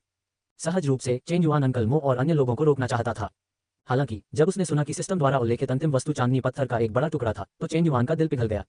चाहे वे जनजाति में हो या उस मार्ग में जहां वे वर्तमान में थे, उनका वास्तविक स्थान भूमिगत था। आगे बढ़ने के लिए वे अंकल मो के हाथ में मौजूद छोटे से चांदनी पत्थर पर ही मुश्किल से भरोसा कर पा रहे थे। सीधे शब्दों में कहें तो ऐसे भूमिगत रास्ते में पीछे चल रहे लोग आसपास का नजारा बिल्कुल नहीं देख पा रहे थे, क्योंकि आगे चल रहे लोगों की पीठ से रोशनी रुकी हुई थी। अगर कोई खतरा होता भी तो उसे पहचानना मुश्किल होता। चेन युआन को वास्तव में यह वातावरण बिल्कुल पसंद नहीं था, लेकिन ये दुनिया ऐसी ही थी जब तक कि कोई सीधे सतह पर रहने न चला जाए। हालांकि उसके मन में बसी यादों और अंकल मो और अन्य लोगों द्वारा समय समय पर दी गई जानकारी के अनुसार जब तक वे सचमुच जीने से थक नहीं जाते तब तक वे सतह पर जाने की हिम्मत कभी नहीं करेंगे। चूंकि वे सतह पर जाने की हिम्मत नहीं कर सकते थे, इसलिए भूमिगत ही रहना जारी रखा। भोजन और पानी के अलावा सबसे ज्यादा जिस चीज की जरूरत थी वह थी प्रकाश, और चांदनी पत्थर ही प्रकाश का एकमात्र स्रोत था। चेन युआन इस अवसर को खोना नहीं चाहता था। ये देखकर कि अंकल मो और अन्य लोग धीरे धीरे आगे बढ़ रहे हैं, चेन युआन अचानक बोला, अंकल मो, हम सतह के जितने करीब पहुंचेंगे खतरा उतना ही बढ़ता जाएगा, है ना? क्योंकि हम सतह के जितना करीब पहुंचते हैं कीचड़ की परतों में उतने ही अजीबोगरीब जीव जंतु रहने लगते हैं। 1000 मीटर जमीन के नीचे शायद सिर्फ कुछ मकड़ियां और ड्रैगन जैसे जीव ही हों, लेकिन ऊपर जाने पर हमें कनखजूरे, सेंटीपीड, यहाँ तक कि मच्छर और दूसरे कीड़े भी मिल सकते हैं। यहाँ तक कि एक साधारण फूल भी इंसानों को खा सकता है। इसलिए हम सतह के जितना करीब पहुंचते हैं हमें उतना ही सावधान रहना होगा। अंकल मो की आवाज गूंज उठी। अंकल मो की बातें सुनकर बाकी लोगों के चेहरे पर साफ तौर पर तनाव झलकने लगा। चेन युआन भी अलग नहीं था। उसके हाथ में मौजूद हरी चोटी वाली तलवार किसी अज्ञात समय पर निकाली गई थी और चेन युआन ने उसे कसकर पकड़ रखा था। अपनी गति बढ़ाते हुए चेन युआन अचानक सबको पीछे छोड़ते हुए अंकल मो के सामने पहुंच गया और टीम में सबसे पहले स्थान पर आ गया। आप सब पीछे ध्यान रखना, मैं आगे चलूंगा, चेन युआन ने कहा। नहीं, भले ही तुम्हारी साधना का स्तर ऊंचा हो, लेकिन ये तुम्हारा पहला अनुभव है और तुम्हें बिल्कुल भी अनुभव नहीं है। आगे जाने से यह गारंटी नहीं है कि तुम किसी भी प्रकार के विचित्र जीव जंतुओं के निशान देख पाओगे। मैं आगे जाता हूँ, तुम मेरे पीछे पीछे आओ, अंकल मो ने चेन युआन को खींचते हुए कहा, मानो चेन युआन के आगे जाने के सुझाव को ही नकार रहे हों। ये सुनकर चेन युआन एक पल के लिए स्तब्ध रह गया, फिर चुपचाप सिर हिलाकर अंकल मो के पीछे पीछे चलने लगा। दूसरे पक्ष ने जैसा कहा वह केवल सिस्टम के अनुस्मारकों की सुविधा पर निर्भर था। जब असली खतरा आएगा तो शायद वह उसे एक नजर में पहचान ना पाए। उसे अब सबसे ज्यादा जरूरत अंकल मो जैसे अनुभवी व्यक्ति से सिस्टम की मदद से सीखने की थी। धप धप धप शांत भूमिगत गलियारे में कभी कभार सुनाई देने वाली हल्की सांसों की आवाज के अलावा केवल सभी के दिलों की लगातार धड़कन ही सुनाई दे रही थी।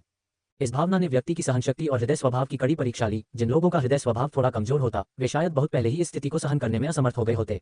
सौभाग्य से चेन युआन के अलावा इस टीम में बाकी सभी लोग पहली बार शिकार पर नहीं जा रहे थे। यहाँ तक कि चेन युआन भी एक वयस्क था और सिस्टम द्वारा दिए गए आत्मविश्वास और संकेतों के कारण वह अधिकांश लोगों की तुलना में कहीं अधिक शांत था। अंधेरे रास्ते में केवल अंकल मो द्वारा उत्सर्जित प्रकाश ही, जो चांदनी पत्थर को आगे की ओर पकड़े हुए थे, सभी को आगे बढ़ने की दिशा दिखा रहा था। कुछ देर चलने के बाद आगे चल रहे अंकल मो अचानक रुक गए।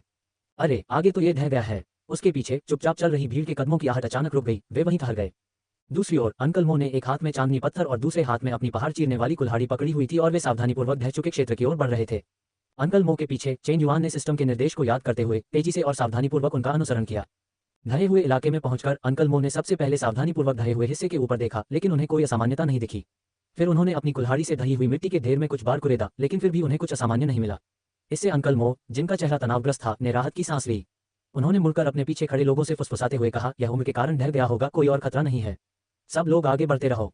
उसके बोलते ही एक अप्रत्याशित बदलाव आ गया। अंकल मो के पीछे मिट्टी का ढेर, जो खाली होना चाहिए था, अचानक तेजी से फूल गया। तुरंत बाद उसके भीतर से 3 गहरे काले पेड़ की जड़ें फूट पड़ी और सीधे अंकल मो पर झपटी।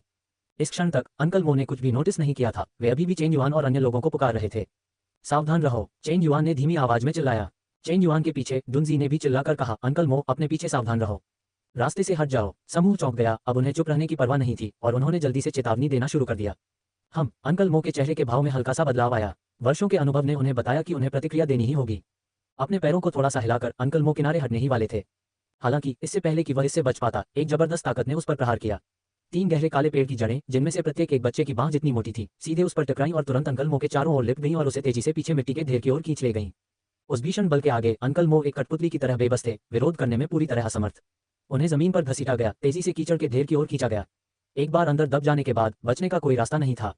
सौभाग्यवश चेन युआन को सिस्टम की चेतावनी मिल गई थी और वह हर समय सतर्क रहा था। नाजुक क्षण में चेन युआन ने जमीन पर जोर से पैर पटका और धनुष से छूटे तीर की तरह वह अंकल मो की ओर दौड़ा और अंकल मो की एक बांह पकड़ ली। हालांकि उन पेड़ों की जड़ों की ताकत बहुत अधिक थी। चेन युआन की साधना शक्ति के बावजूद वह उन्हें रोक नहीं सका, बल्कि वह भी कीचड़ के ढेर की ओर खींचता चला गया। धप धप धप लगातार धीमी तीव्र धमक की आवाजें सुनाई दे रही थीं। इस समय अंकल मो भी निष्क्रिय नहीं थे।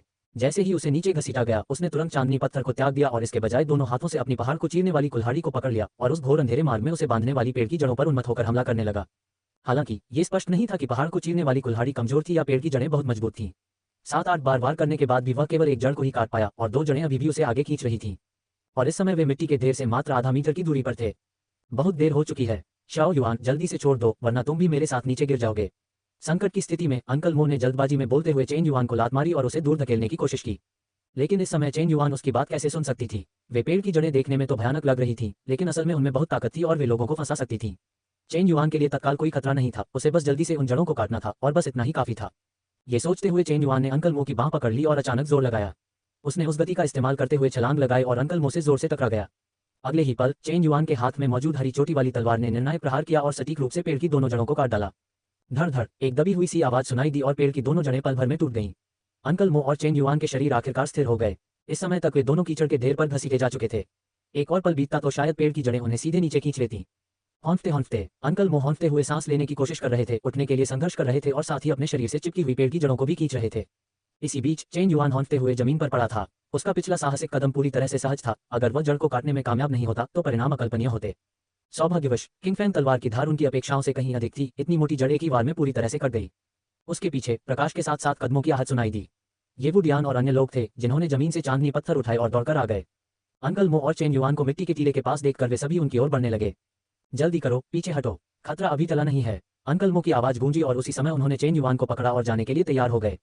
लेकिन तब तक बहुत देर हो चुकी थी। पफ पफ पफ धीमी धमकियों की एक श्रृंखला सुनाई दी, क्योंकि एक दर्जन से अधिक गहरे काले पेड़ की जड़ें अचानक मिट्टी के छोटे से टीले के नीचे से फूट पड़ी और सीधे चेन युआन और अंकल मो पर जा गिरी, जो अभी अभी उठे थे। मिट्टी के छोटे से टीले के अलावा गलियारे की छत में अचानक कई दरारें दिखाई दी और बेल जैसी वस्तुएं नीचे लटकने लगी, जो अविश्वसनीय गति से चेन युआन और अंकल मो पर हमला करने लगी। वृक्ष की जड़ों के अचानक प्रकट होने से चेन युआन का चेहरा गंभीर हो गया। उसके हाथ में मौजूद किंगफैंग तलवार लगभग धुंधली सी हो गई, क्योंकि वह अपने चारों ओर फैलती जड़ों पर बेतहाशा वार करने लगा। जैसे ही किंगफैंग तलवार से उन जड़ों पर प्रहार हुआ, वे तुरंत टूट गईं। हालांकि चेन युआन की साधना उच्च स्तर की थी, फिर भी उसकी वास्तविक युद्ध क्षमता बहुत कमजोर थी। असंख्य जड़ों के हमले में वह तुरंत ही गिर गया। किंगफैंग तलवार की तीक्ष्णता ने उसे कुछ समय के लिए जड़ों की चपेट में आने से बचा लिया, लेकिन वह वहीं फंस गया। एक कदम भी हिल नहीं पा रहा था, असंख्य जड़ों के जाल से पूरी तरह से निकल नहीं पा रहा था। और उस विचित्र मिट्टी के टीले से जब भी चेन युआन एक जड़ काटता, तुरंत एक नई जड़ निकल आती। कभी कभी जड़ों को काटने की चेन युआन की गति नई जड़ों के निकलने की गति से मेल नहीं खा पाती थी। कुछ ही क्षणों में सैकड़ों जड़ें घनी रूप से प्रकट हुईं और मार्ग के उस छोटे से हिस्से को पूरी तरह से अवरुद्ध कर दिया। चेन युआन से कुछ ही दूरी पर, हालांकि अंकल मो की साधना का स्तर चेन युआन जितना ऊंचा नहीं था, फिर भी अपने पिछले अनुभव पर भरोसा करते हुए और पहाड़ को चीरने वाली कुल्हाड़ी का उपयोग करके रास्ता साफ करते हुए वह घनी जड़ों के बीच से निकलने में कामयाब रहे। जैसे ही वह भागने ही वाला था कि उसे एहसास हुआ कि चेन युआन वहीं फंस गया है। अंकल मो ने दांत पीसते हुए तुरंत पीछे मुड़कर चेन युआन की ओर फिर से दौड़ लगाई। उनकी जनजाति की जनसंख्या पहले से ही कम थी, उन्हें जितना हो सके नुकसान से बचना था। इसके अलावा चेन युआन ही शायद भविष्य में उनकी जनजाति को इस संकट से बाहर निकालने वाला एकमात्र व्यक्ति हो सकता है। वह नहीं चाहता था कि चेन युआन की मृत्यु यहीं हो। बैंग बैंग बैंग पहाड़ चीरने वाली कुल्हाड़ी लगातार पेड़ की जड़ों पर प्रहार कर रही थी। पास ही में वुडियान, डुनजी और अन्य लोग, जो डर के मारे पास नहीं आ पा रहे थे, चेन युआन को जड़ों में फंसा हुआ और चाचा मो को वापस भागते हुए देखकर खुद को रोक नहीं पाए। वे घबराकर आगे बढ़े, अपने फटे पुराने हथियार पकड़े और पेड़ की लताओं पर बेतहाशा हमला कर दिया। हालांकि वृक्षों की लताएं असंख्य थीं, लेकिन उनकी आक्रमण शक्ति बहुत कमजोर थी। वे केवल लगातार प्रहार कर सकती थीं या लोगों को सीधे जकड़ सकती थीं। हालांकि अंकल मो और अन्य लोगों के संयुक्त प्रयास से यदि कोई व्यक्ति किसी जड़ में उलझ जाता तो बाकी लोग तुरंत उसकी जड़ काटने में मदद के लिए आगे आते, जिससे इतने सारे लोगों में से किसी को भी चोट नहीं पहुंची। हालांकि जब तक उन्हें देरी हुई, जड़ों के बीच फंसा हुआ चेन युआन पूरी तरह से गायब हो गया था और यहाँ तक कि कभी कभार सुनाई देने वाली धीमी धमक भी गायब हो गई थी। अच्छा नहीं, शियाओ युआन खतरे में है, जल्दी करो। अंकल मो दहाड़े और अपनी लगभग पूरी ताकत लगाकर उस जगह की ओर दौड़े जहां चेन युआन था। लेकिन ठीक उसी क्षण उन पर हमला करने वाली जड़ें अचानक ज्वार की तरह पीछे हट गईं, तेजी से कीचड़ में समा गईं और पल भर में गायब हो गईं। उनके साथ ही चेन युआन भी गायब हो गया। विशाल गुफा के मार्ग में पलक झपकते ही केवल छेदों से भरा मार्ग और गिरी हुई मिट्टी ही शेष रह गई। उस दृश्य में अंकल मो ने प्रतिक्रिया दी और घबराकर मिट्टी के छोटे टीले की ओर दौड़े और उसे खोदना शुरू कर दिया। हालांकि जड़ों के पीछे हटने से टीला पहले ही मिट्टी से ढक चुका था, जिससे उसे आसानी से खोदना असंभव हो गया। अंकल मो को बेतहाशा खुदाई करते देख बाकी सब लोग सब कुछ नजरअंदाज करके तुरंत मदद के लिए आ गए। हालांकि पूरी चाय के समय तक खुदाई करने के बाद भी वे केवल 1 मीटर तक ही खोद पाए थे। नीचे एक छोटी घोर अंधेरी गुफा के अलावा और कुछ भी दिखाई नहीं दे रहा था। चेन युआन का कोई निशान नहीं था। अंकल मो, चेन युआन मरा तो नहीं है ना? वुडियान का चेहरा कुछ गंभीर था। न सिर्फ वुडियान बल्कि बाकी सभी लोग भी इस तथ्य को समझते थे। वे पहले भी ऐसी ही स्थितियों का सामना कर चुके थे। बेल जैसी चीजों द्वारा हमला किया गया था और जो साथी घसीट कर ले जाए गए थे वे बिना किसी अपवाद के कभी वापस नहीं लौटे। और अब चेन युआन को भी घसीट कर ले जाया गया था। उनकी टीम का सबसे मजबूत सदस्य चेन युआन वास्तव में घसीट कर ले जाया गया था। अंकल मो का चेहरा भी बेहद गंभीर था, लगातार भाव बदल रहा था। वुडियान की बातें सुनकर अंकल मो ने उसे गुस्से से घूरा। कुछ कहना तो चाहते थे लेकिन एक शब्द भी नहीं बोल पा रहे थे, क्योंकि वह ये भी समझ गया था कि चेन युआन की मृत्यु होने की संभावना सबसे अधिक है। हालांकि उसने अपने हाथ में मौजूद पहाड़ चीरने वाली कुल्हाड़ी को देखा, फिर बिना कुछ कहे मिट्टी के टीले पर वापस चला गया और दोबारा खुदाई में जुट गया। इस बीच अंकल मो और बाहर मौजूद अन्य लोगों की तरह चिंतित न होते हुए भी चेन युआन मरा नहीं था। वह न केवल मरा नहीं था बल्कि जीवित और स्वस्थ था। हालांकि उसकी वर्तमान शक्ल थोड़ी भद्दी थी। आप पूछेंगे, ये कितना भद्दा है? वह इस समय पेड़ की जड़ों के एक बड़े गुच्छे में मम्मी की तरह लिपटा हुआ था। केवल कुछ दरारों के माध्यम से बाहर के घोर अंधेरे स्थान को मुश्किल से देख पा रहा था। वह इसके अलावा कुछ भी नहीं देख पा रहा था। इससे पहले जमीन के ऊपर चेन युआन भी बाहर निकलना चाहता था, लेकिन जड़ों की संख्या इतनी अधिक थी कि वह बस थोड़ा सा लापरवाह हो गया और एक जड़ ने उसकी कमर को जकड़ लिया, जिससे उसकी हरकतें सीमित हो गईं। इसके तुरंत बाद अन्य जड़ें उस पर टूट पड़ीं, उसे पल भर में एक मम्मी की तरह लपेट लिया और सीधे जमीन के नीचे खींच ले गईं। सौभाग्यवश ये जड़ें उसे पूरी तरह से जकड़ चुकी थीं, जिससे जमीन के नीचे घसीटे जाने की प्रक्रिया के दौरान उसे कोई चोट नहीं आई। हालांकि जिन जगहों पर वह फंसा हुआ था वहां हल्का दर्द होने लगा था। चेन युआन जानता था कि वह इस तरह से जारी नहीं रख सकता, अन्यथा भले ही मस्तिष्क में रक्त की कमी से उसकी मृत्यु न हो, वह अंततः यहीं फंस जाएगा और भूख से मर जाएगा। एक प्रयास के बाद चेन युआन ने पाया कि उसे बांधने वाली जड़ें वास्तव में अविश्वसनीय रूप से मजबूत थी, केवल अपनी ताकत से मुक्त होना मुश्किल होगा। सौभाग्य से किंग फैंग तलवार अभी भी उसके पास थी। हालांकि वह जमीन पर गिर गई थी, लेकिन जब उसे मम्मी में लपेटा गया तो किंग फैंग तलवार भी उसके साथ नीचे आ गई। एक आम आदमी के लिए अपने पैरों के पास पड़ी किंग फैंग तलवार को उठाना अब बहुत मुश्किल होगा, लेकिन चेन युआन अलग था, क्योंकि उसके पास सिस्टम था। सिस्टम, मेरी हरी चोटी वाली तलवार ले लो, चेन युआन ने सोचा। अगले ही पल एक चमत्कारिक दृश्य प्रकट हुआ। हरी चोटी वाली तलवार गायब हो गई।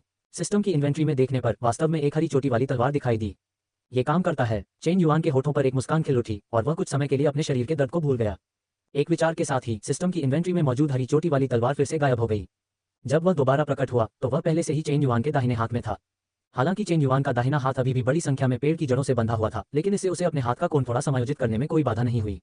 और ये कोण हरे शिखर की तलवार के तेज धार के लिए उन वृक्षों की जड़ों को काटने के लिए पर्याप्त थे जो उसे फंसाए हुए थी। एक ही जड़, दो जड़ें। जब पेड़ की तीसरी जड़ को काटा गया तो चेन युआन का पूरा दाहिना हाथ तुरंत ही फंसी हुई अवस्था से मुक्त हो गया। लेकिन चेन युआन ने तुरंत कोई कदम नहीं उठाया, इसके बजाय उसने चुपके से बाहर की स्थिति का अवलोकन किया। उसे कोई हलचल सुनाई नहीं दी और चारों ओर घना अंधेरा छाया रहा। ये देखते हुए कि पेड़ की जड़ों को काटने से पुराने वृक्ष की आत्मा का ध्यान आकर्षित नहीं हुआ, चेन युआन ने तुरंत विनम्रता छोड़ दी। उसकी सच्ची ऊर्जा प्रवाहित हुई और पूरी तरह से हरी चोटी वाली तलवार में समाहित हो गई। जैसे ही तलवार की चमक तेज हुई, उसने अपने शरीर को जकड़े हुए पेड़ की जड़ों को तेजी से काटना शुरू कर दिया। इन पेड़ों की जड़ों की मोटाई अलग अलग थी, जिनमें से सबसे मोटी जड़ का व्यास लगभग 1 फुट तक था। हालांकि हरे रंग की चोटी पर उगने वाली तलवार के सामने मोटाई में ज्यादा अंतर नहीं था। आधे अगरबत्ती के समय से भी कम समय में चेन युआन को बांधने वाली सभी पेड़ की जड़ें कट गईं और चेन युआन अपनी फंसी हुई अवस्था से मुक्त हो गया। अब वह इस मम्मी जैसे पेड़ के पिंजरे के भीतर अकेला था। जब तक वह पेड़ के पिंजरे को काटकर खोल नहीं लेता तब तक वह बाहर निकल सकता था। हालांकि चेन युआन भागने की जल्दी में नहीं था, क्योंकि उसे इस बात का डर था कि बाहर निकलने के बाद कहीं वह बूढ़े पेड़ का ध्यान दोबारा आकर्षित न कर ले। अगर ऐसा हुआ तो चेन युआन उस भयानक शक्तिशाली पेड़ की जड़ों का सामना नहीं कर पाएगा। उसे पहले इस पुराने वृक्ष की आत्मा को मारने का कोई तरीका ढूंढना होगा। पेड़ के पिंजरे के अंदर बैठे हुए चेन युआन ने सामने देखा। चारों ओर घना अंधेरा था, उसे कुछ भी दिखाई नहीं दे रहा था, मानो अंतहीन अंधकार हो। धीरे धीरे अपना शरीर हिलाते हुए चेन युआन ने पीछे मुड़कर देखा। ये दृश्य देखते ही उसकी आंखें तुरंत सिकुड़ गईं। चेन युआन के पीछे उसे हल्की हल्की चांदनी की रोशनी दिखाई दी। चेन युआन ने देखा कि यह एक बड़ा चांदनी पत्थर था जो आधा मिट्टी में दबा हुआ था। मिट्टी के ऊपर दिखाई देने वाला हिस्सा कटोरे जितना बड़ा था। अगर वह इसे हासिल कर लेता तो उसकी टीम की रोशनी की समस्या तुरंत हल हो जाती। उसकी निगाहें चांदनी पत्थर पर चारों ओर घूम गईं। उससे निकलने वाली हल्की रोशनी में वह मुश्किल से ही समझ पा रहा था कि वह इस समय एक विशाल पेड़ की जड़ के तल पर खड़ा है, जो इतनी मोटी थी कि कई लोग उसे गले लगा सकते थे। चांदनी पत्थर के पास उसे न केवल एक मोटा पेड़ का तना दिखाई दे रहा था, बल्कि असंख्य टेढ़ी मेढ़ी पेड़ की जड़ें भी दिखाई दे रही थीं। इनमें से कुछ जड़ें स्थिर थीं, जबकि अन्य धीरे धीरे हिल रही थीं, जो बेहद डरावनी लग रही थीं। पेड़ की जड़ के आधार पर दोबारा देखने पर चेन युआन ने पाया कि आसपास कई अन्य पेड़ के पिंजरे जैसी आकृतियां लटकी हुई थीं। इससे संकेत मिलता था कि उस प्राणी ने केवल उसे ही नहीं, बल्कि और भी कई जीवों को बंदी बना रखा था। उसे बस यह नहीं पता था कि उन अन्य पिंजरों में इंसान थे या कोई अन्य विकृत जीव। हालांकि आवाज न होने से यह स्पष्ट है कि अन्य पेड़ों पर बने पिंजरों में जो भी जीव थे वे मर गए होंगे, अन्यथा इतनी शांति नहीं होती। उसने फिर से जमीन की ओर देखा। टूटी हुई हड्डियों की एक बड़ी संख्या के अलावा वहां बहुत सारी पेड़ की जड़ें और लताएं थीं, लेकिन उसे इस पुराने पेड़ की आत्मा को मारने का कोई तरीका नजर नहीं आया। चेन युआन चिंतित हो गया। अगर वह इस आदमी को नहीं मार सका तो क्या वह हमेशा के लिए यहीं फंसा रहेगा? प्रणाली, ब्रदर सिस्टम, दादाजी प्रणाली, आप अपना मुंह खोलकर मुझे कुछ संकेत क्यों नहीं देते? चेन युआन अपने मन में सिस्टम को बेतहाशा पुकारने लगा।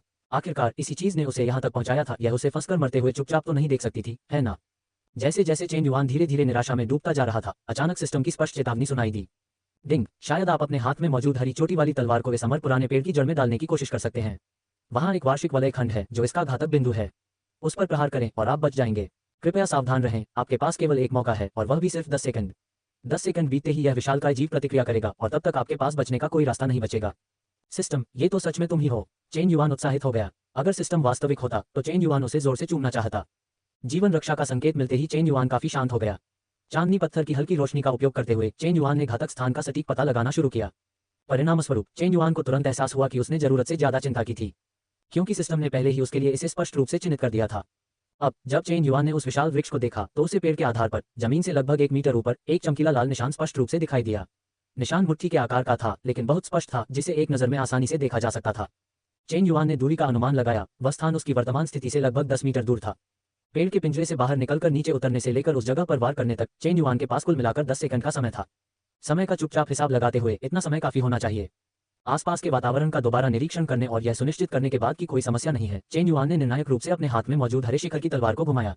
देखने में अभेद्य लगने वाला पेड़ का पिंजरा पल भर में टूट गया और चेन युआन उससे बाहर निकल आया।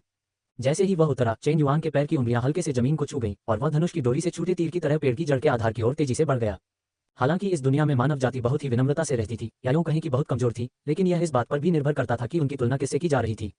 इस दुनिया के अन्य उत्परिवर्तित जीवों की तुलना में वे स्वाभाविक रूप से कमजोर थे, लेकिन अपने पिछले जीवन में ब्लू स्टार पर रहने वाले लोगों की तुलना में वे कहीं अधिक शक्तिशाली थे। चेन युआन पहले से ही बॉडी टेम्परिंग के 9वें स्तर पर था, इसलिए उसकी गति और भी तेज थी। 10 मीटर की दूरी महज 3 सेकंड में तय कर ली गई। इसके तुरंत बाद उसके हाथ में मौजूद हरी चोटी वाली तलवार ने उग्रता से चमकीले लाल निशान की ओर वार किया। पफ, एक धीमी दबी हुई सी आवाज सुनाई दी जब हरी चोटी वाली तलवार सटीक रूप से निशाने पर जा लगी। सरसराहट, सरसराहट, सरसराहट। अचानक एक धीमी डरावनी आवाज सुनाई दी। इसके तुरंत बाद जमीन, आसमान और यहाँ तक कि पेड़ों की डालियां भी बेतहाशा हिलने लगीं। खासकर चेन युआन के पास की पेड़ों की जड़ें उन पर बेरहमी से झपटने लगीं। तेज सरसराहट की आवाज से उसे पूरा यकीन हो गया कि अगर ये चीजें उसे लगी तो वह बुरी तरह घायल हो जाएगा। घबराहट में चेन युआन ने एक अजीब सी चीख निकाली और हरे शिखर वाली तलवार को बाहर निकालने का समय भी मिले बिना किनारे की ओर हटने की कोशिश की। हालांकि अगले ही पल गरजती हुई पेड़ की जड़ें अचानक कमजोर पड़ गईं और चेन युआन से लगभग 1 मीटर दूर जमीन पर जा गिरीं। कुछ जड़ें तो सीधे चेन युआन के शरीर से टकराईं, जिससे उसकी त्वचा में तेज दर्द होने लगा। सौभाग्य से इस पर केवल हल्का सा असर पड़ा और इसे किसी तरह सहन किया जा सकता था। भागने की कोशिश कर रहा चेन युआन अचानक जम गया और अपने सामने गिरी हुई पेड़ की जड़ों के विशाल समूह को निहारने लगा। सिर्फ उसके सामने ही नहीं, बल्कि चारों ओर फैली हुई पेड़ की जड़ें और लताएं जो पहले तेजी से मुड़ रही थीं, अचानक एकदम शांत हो गईं, मानो कुछ हुआ ही न हो। मर गया, मर गया। वह सावधानी से स्थिर खड़ा रहा और एक पल के लिए प्रतीक्षा की। शांत पेड़ की जड़ें अभी भी नहीं हिलीं। चेन युआन ने सावधानी से अपने पैर से सामने की जड़ों को लात मारी। फिर भी कोई प्रतिक्रिया नहीं हुई। तभी उसे यकीन हो गया कि उसके सामने पड़ी यह चीज वाकई मर चुकी है। उफ, एक लंबी सांस छोड़ते हुए चेन युआन ने बिना किसी झिझक के पीछे मुड़कर अपने पीछे विशाल पेड़ में फंसी हुई हरी चोटी वाली तलवार को बाहर निकाल लिया। उसने फिर चारों ओर देखा, लेकिन कोई हलचल नहीं थी। इसके बजाय चेन युआन को पेड़ के खोखले तने के अंदर की स्थिति का स्पष्ट दृश्य दिखाई दिया। ये जगह जमीन के काफी नीचे होनी चाहिए थी, लेकिन पेड़ की जड़ प्रणाली अत्यंत विकसित थी, जो इस भूमिगत दुनिया में कम से कम 100 मीटर आकार की एक भूमिगत गुफा में फैली हुई थी। और उन वृक्ष पिंजरों का उपयोग इस जीव द्वारा बाहर की अन्य चीजों को पकड़ने और उन्हें अंदर खींचकर अपने पोषक तत्वों की पूर्ति के लिए किया जाता होगा। अन्य चीजों से निपटने की जल्दी किए बिना चेन युआन ने 2 कदमों में 3 कदम बढ़ाए और चांदनी पत्थर के पास आकर अपना सिर झुकाकर जल्दी से चांदनी पत्थर को साफ करने लगा। जैसे ही उसने उसे साफ किया, पूरी गुफा और भी रोशन हो गई और चेन युआन ये देखकर सुखद आश्चर्यचकित रह गया कि जिस चांदनी पत्थर को वह छोटा समझ रहा था, वह वास्तव में चक्की के पत्थर जितना बड़ा था। उसने उसे हाथ में तौला और वह 100 जिन से भी अधिक रहा होगा। ये तो वाकई अच्छी बात थी। अगर वह इसे वापस ला पाता तो कबीले का अंधकार में वातावरण तुरंत सुधर जाता। उनकी शिकार टीम के हर सदस्य के पास एक तो जरूर होता, लेकिन एक टीम के लिए 2 या 3 तो निश्चित रूप से संभव थे, जिससे उनके जीवित रहने की संभावना काफी बढ़ जाती। सिर्फ यह एक चांदनी पत्थर ही चेन युआन को यह महसूस कराने के लिए काफी था कि यात्रा सार्थक थी। साफ किए गए चांदनी पत्थर को जमीन पर एक साफ जगह पर रखने के बाद चेन युआन ने उस जगह की ओर पीछे मुड़कर देखा जहां चांदनी पत्थर रखा था, क्योंकि उसे लगा कि वहां अभी भी बहुत सी चीजें मौजूद हैं। टूटी हुई हड्डियों को किंगफेंग तलवार से हटाते हुए चेन युआन ने सचमुच कई जंग लगे हथियार देखे। उनमें से अधिकतर इतने जंग खा चुके थे कि उन्हें पहचानना मुश्किल था, लेकिन 2 हथियार अच्छी हालत में लग रहे थे। थोड़ी मरम्मत के बाद वे फिर से इस्तेमाल करने लायक हो जाएंगे। जैसे ही वह खुदाई कर रहा था, चेन युआन की बाहें अचानक फड़क उठी और वह नीचे बैठ गया और मिट्टी से एक पन्ना हरे रंग की जेड स्लिप उठा ली। Jade slip. चेन युआन ने थोड़ा भौहें चढ़ाई, फिर उसकी आंखें चमक उठी। क्या ये साधना तकनीक की गुप्त पुस्तिका हो सकती है? ये सोचकर उसने तुरंत उसमें अपने दिव्य विचार को समाहित करने का प्रयास किया। जेड स्लिप में लिखी सामग्री को चेन युआन ने सचमुच देख लिया था। ये फैंटम सटेप नामक एक बुनियादी गति तकनीक थी। इसका अभ्यास करने के बाद यह मार्शल आर्टिस्ट की प्रतिक्रिया क्षमता और गति को बढ़ा सकती है। वाह, चेन युआन ने दांत पीसते हुए कहा। अगर उसके पास ये चीज पहले होती तो वह इन पेड़ों की जड़ों से नीचे कैसे खींच जाता। लेकिन अभी साधना करने का समय नहीं था। चेन युआन ने सीधे जेड स्लिप को सिस्टम इन्वेंटरी में डाल दिया और फिर आसपास के क्षेत्र की खोजबीन की। कुछ जानवरों के कंकालों और हिरण के सींगों जैसी 2 चीजों के अलावा उसे और कुछ भी उपयोगी नहीं मिला। चेन युआन ने उन पेड़ों पर लगे पिंजरों को छोड़ा भी नहीं और उन्हें काट कर खोल दिया, लेकिन अंदर कुछ जानवरों के अवशेषों के अलावा कुछ भी नहीं था। अफसोस की बात है, चेन युआन बुदबुदाया, बाहर निकलने का रास्ता ढूंढने ही वाला था कि अचानक ऊपर से हल्की सरसराहट की आवाज आई, जिससे चेन युआन तुरंत सतर्क हो गया। वह अचानक पेड़ की जड़ वाले हिस्से की ओर भागा, एक छाया के पीछे छिप गया और ध्यान से उस क्षेत्र को देखने लगा जहां से सरसराहट की आवाज आ रही थी। समय धीरे धीरे बीतता गया और सरसराहट की आवाज तेज होती गई। इसके तुरंत बाद कुछ कंकड़ लगातार बारिश की तरह गिरने लगे। अंत में जैसे ही चेन युआन थोड़ा अधीर होने लगा, अचानक रेत और चट्टान का एक बड़ा टुकड़ा नीचे गिर गया, जिसके बाद अंकल वुडियान की उत्साहित आवाज सुनाई दी। ये खुला है, इसे खोदकर निकाला गया है। अंकल मो, जल्दी से देखो कि क्या शियाओ युआन अंदर है। क्या अंकल वुडियान और अंकल मो भी नीचे आए थे? चेन युआन पहले तो चौंक गया, लेकिन फिर जल्दी ही समझ गया कि ये लोग यहाँ क्यों आए हैं। उसका दिल तुरंत कृतज्ञता से भर गया और उसने छिपने की बजाय सीधे अंधेरे से बाहर कदम रख दिया। इसी क्षण नए खोदे गए काले गड्ढे से एक काला सा सिर बाहर निकला। चांदनी की मदद से यह स्पष्ट था कि यह अंकल मो का सिर था। इस समय अंकल मो का सिर नवनिर्मित गड्ढे में फैला हुआ था और वह गुफा में नीचे खड़े चेन युआन को बड़ी बड़ी आंखों से घूर रहे थे। जब उन्होंने चेन युआन को गुफा में सही सलामत खड़े देखा तो अंकल मो स्पष्ट रूप से स्तब्ध रह गए। शाओ युआन, तुम ठीक हो ना? अंकल मो की आवाज थोड़ी कांप रही थी। मैं ठीक हूँ अंकल मो, आप लोग नीचे क्यों आए? पहले आप नीचे आइए, चेन युआन ने मुस्कुराते हुए कहा। लगभग 15 मिनट बाद अंकल मो और बाकी सभी लोग इस गुफा में पहुंच गए। वे सभी उत्साह से उस विशाल चांदनी पत्थर के चारों ओर जमा हो गए और उसे बड़े स्नेह से निहारने लगे। इतना बड़ा चांदनी पत्थर, जब हम इसे अपने कबीले में वापस ले जाएंगे तो हमारा कबीला यकीनन उतना ही रोशन हो जाएगा जितना कि हम धरती पर होते हैं। शाओ युआन, तुमने एक और महान कार्य किया है, अंकल मो ने उत्साह से कहा। बोलते समय भी उनकी निगाहें चांदनी पत्थर पर टिकी हुई थीं। चेन युआन मुस्कुराया, फिर अपने बगल में पड़े कबाड़ की ओर इशारा करते हुए अंकल वुडियान और बाकी लोगों से कहा, अंकल वुडियान, इन हथियारों को देखिए। मैंने इन्हें अभी अभी जमीन के नीचे से निकाला है। देखिए, इनमें से किसी का इस्तेमाल हो सकता है या नहीं। हाँ, ठीक है, अंकल वुडियान ने दांत दिखाते हुए कहा और हथियारों के ढेर की ओर दौड़ पड़े। अंत में उन्होंने एक जंग लगी टूटी हुई धार वाली कटार चुनी। ये स्पष्ट था कि टूटने से पहले इसकी लंबाई लगभग 2 ची रही होगी, लेकिन अब ये केवल 1 ची ही बची थी। फिर भी यह अंकल वुडियान के हाथ में मौजूद कटार से कहीं बेहतर थी। बस यही तो चाहिए। कमाल है, जब मैं वापस जाऊंगा तो ओल्ड वांग से इसमें कुछ बदलाव करवाऊंगा। मुझे यकीन है कि उस समय बाकी टीमें ईर्ष्या से जल उठेगी। इस यात्रा में हमें बहुत कुछ अच्छा मिला है। सिर्फ तुम्हारे हाथ में जो है वही नहीं, बल्कि हिरण के सींगों का ये जोड़ा भी। वापस आकर इन्हें घिस लेना, ये भी बेहतरीन हथियार बन जाएंगे। इनका इस्तेमाल वुल्फ स्पाइडर या आर्च ड्रैगन का शिकार करने में शायद कोई दिक्कत नहीं होगी। हिरण के सींगों का जोड़ा पकड़े हुए दुनजी ने उन्हें ऊपर उठाया। उसकी आवाज में काफी उत्साह था। शाओ युआन, मैंने अभी देखा, ये वृक्ष आत्मा कम से कम कई 100 साल पुरानी होगी। इतनी विशाल, तुमने इसे कैसे मार डाला? पास से एक आवाज सुनाई दी, जिससे कई लोग चेन युआन की ओर देखने लगे। हालांकि वे पहले उत्सुक थे, लेकिन उन्होंने सीधे तौर पर पूछा नहीं था। अब जब किसी ने पूछा तो समूह स्वाभाविक रूप से उत्सुक हो गया।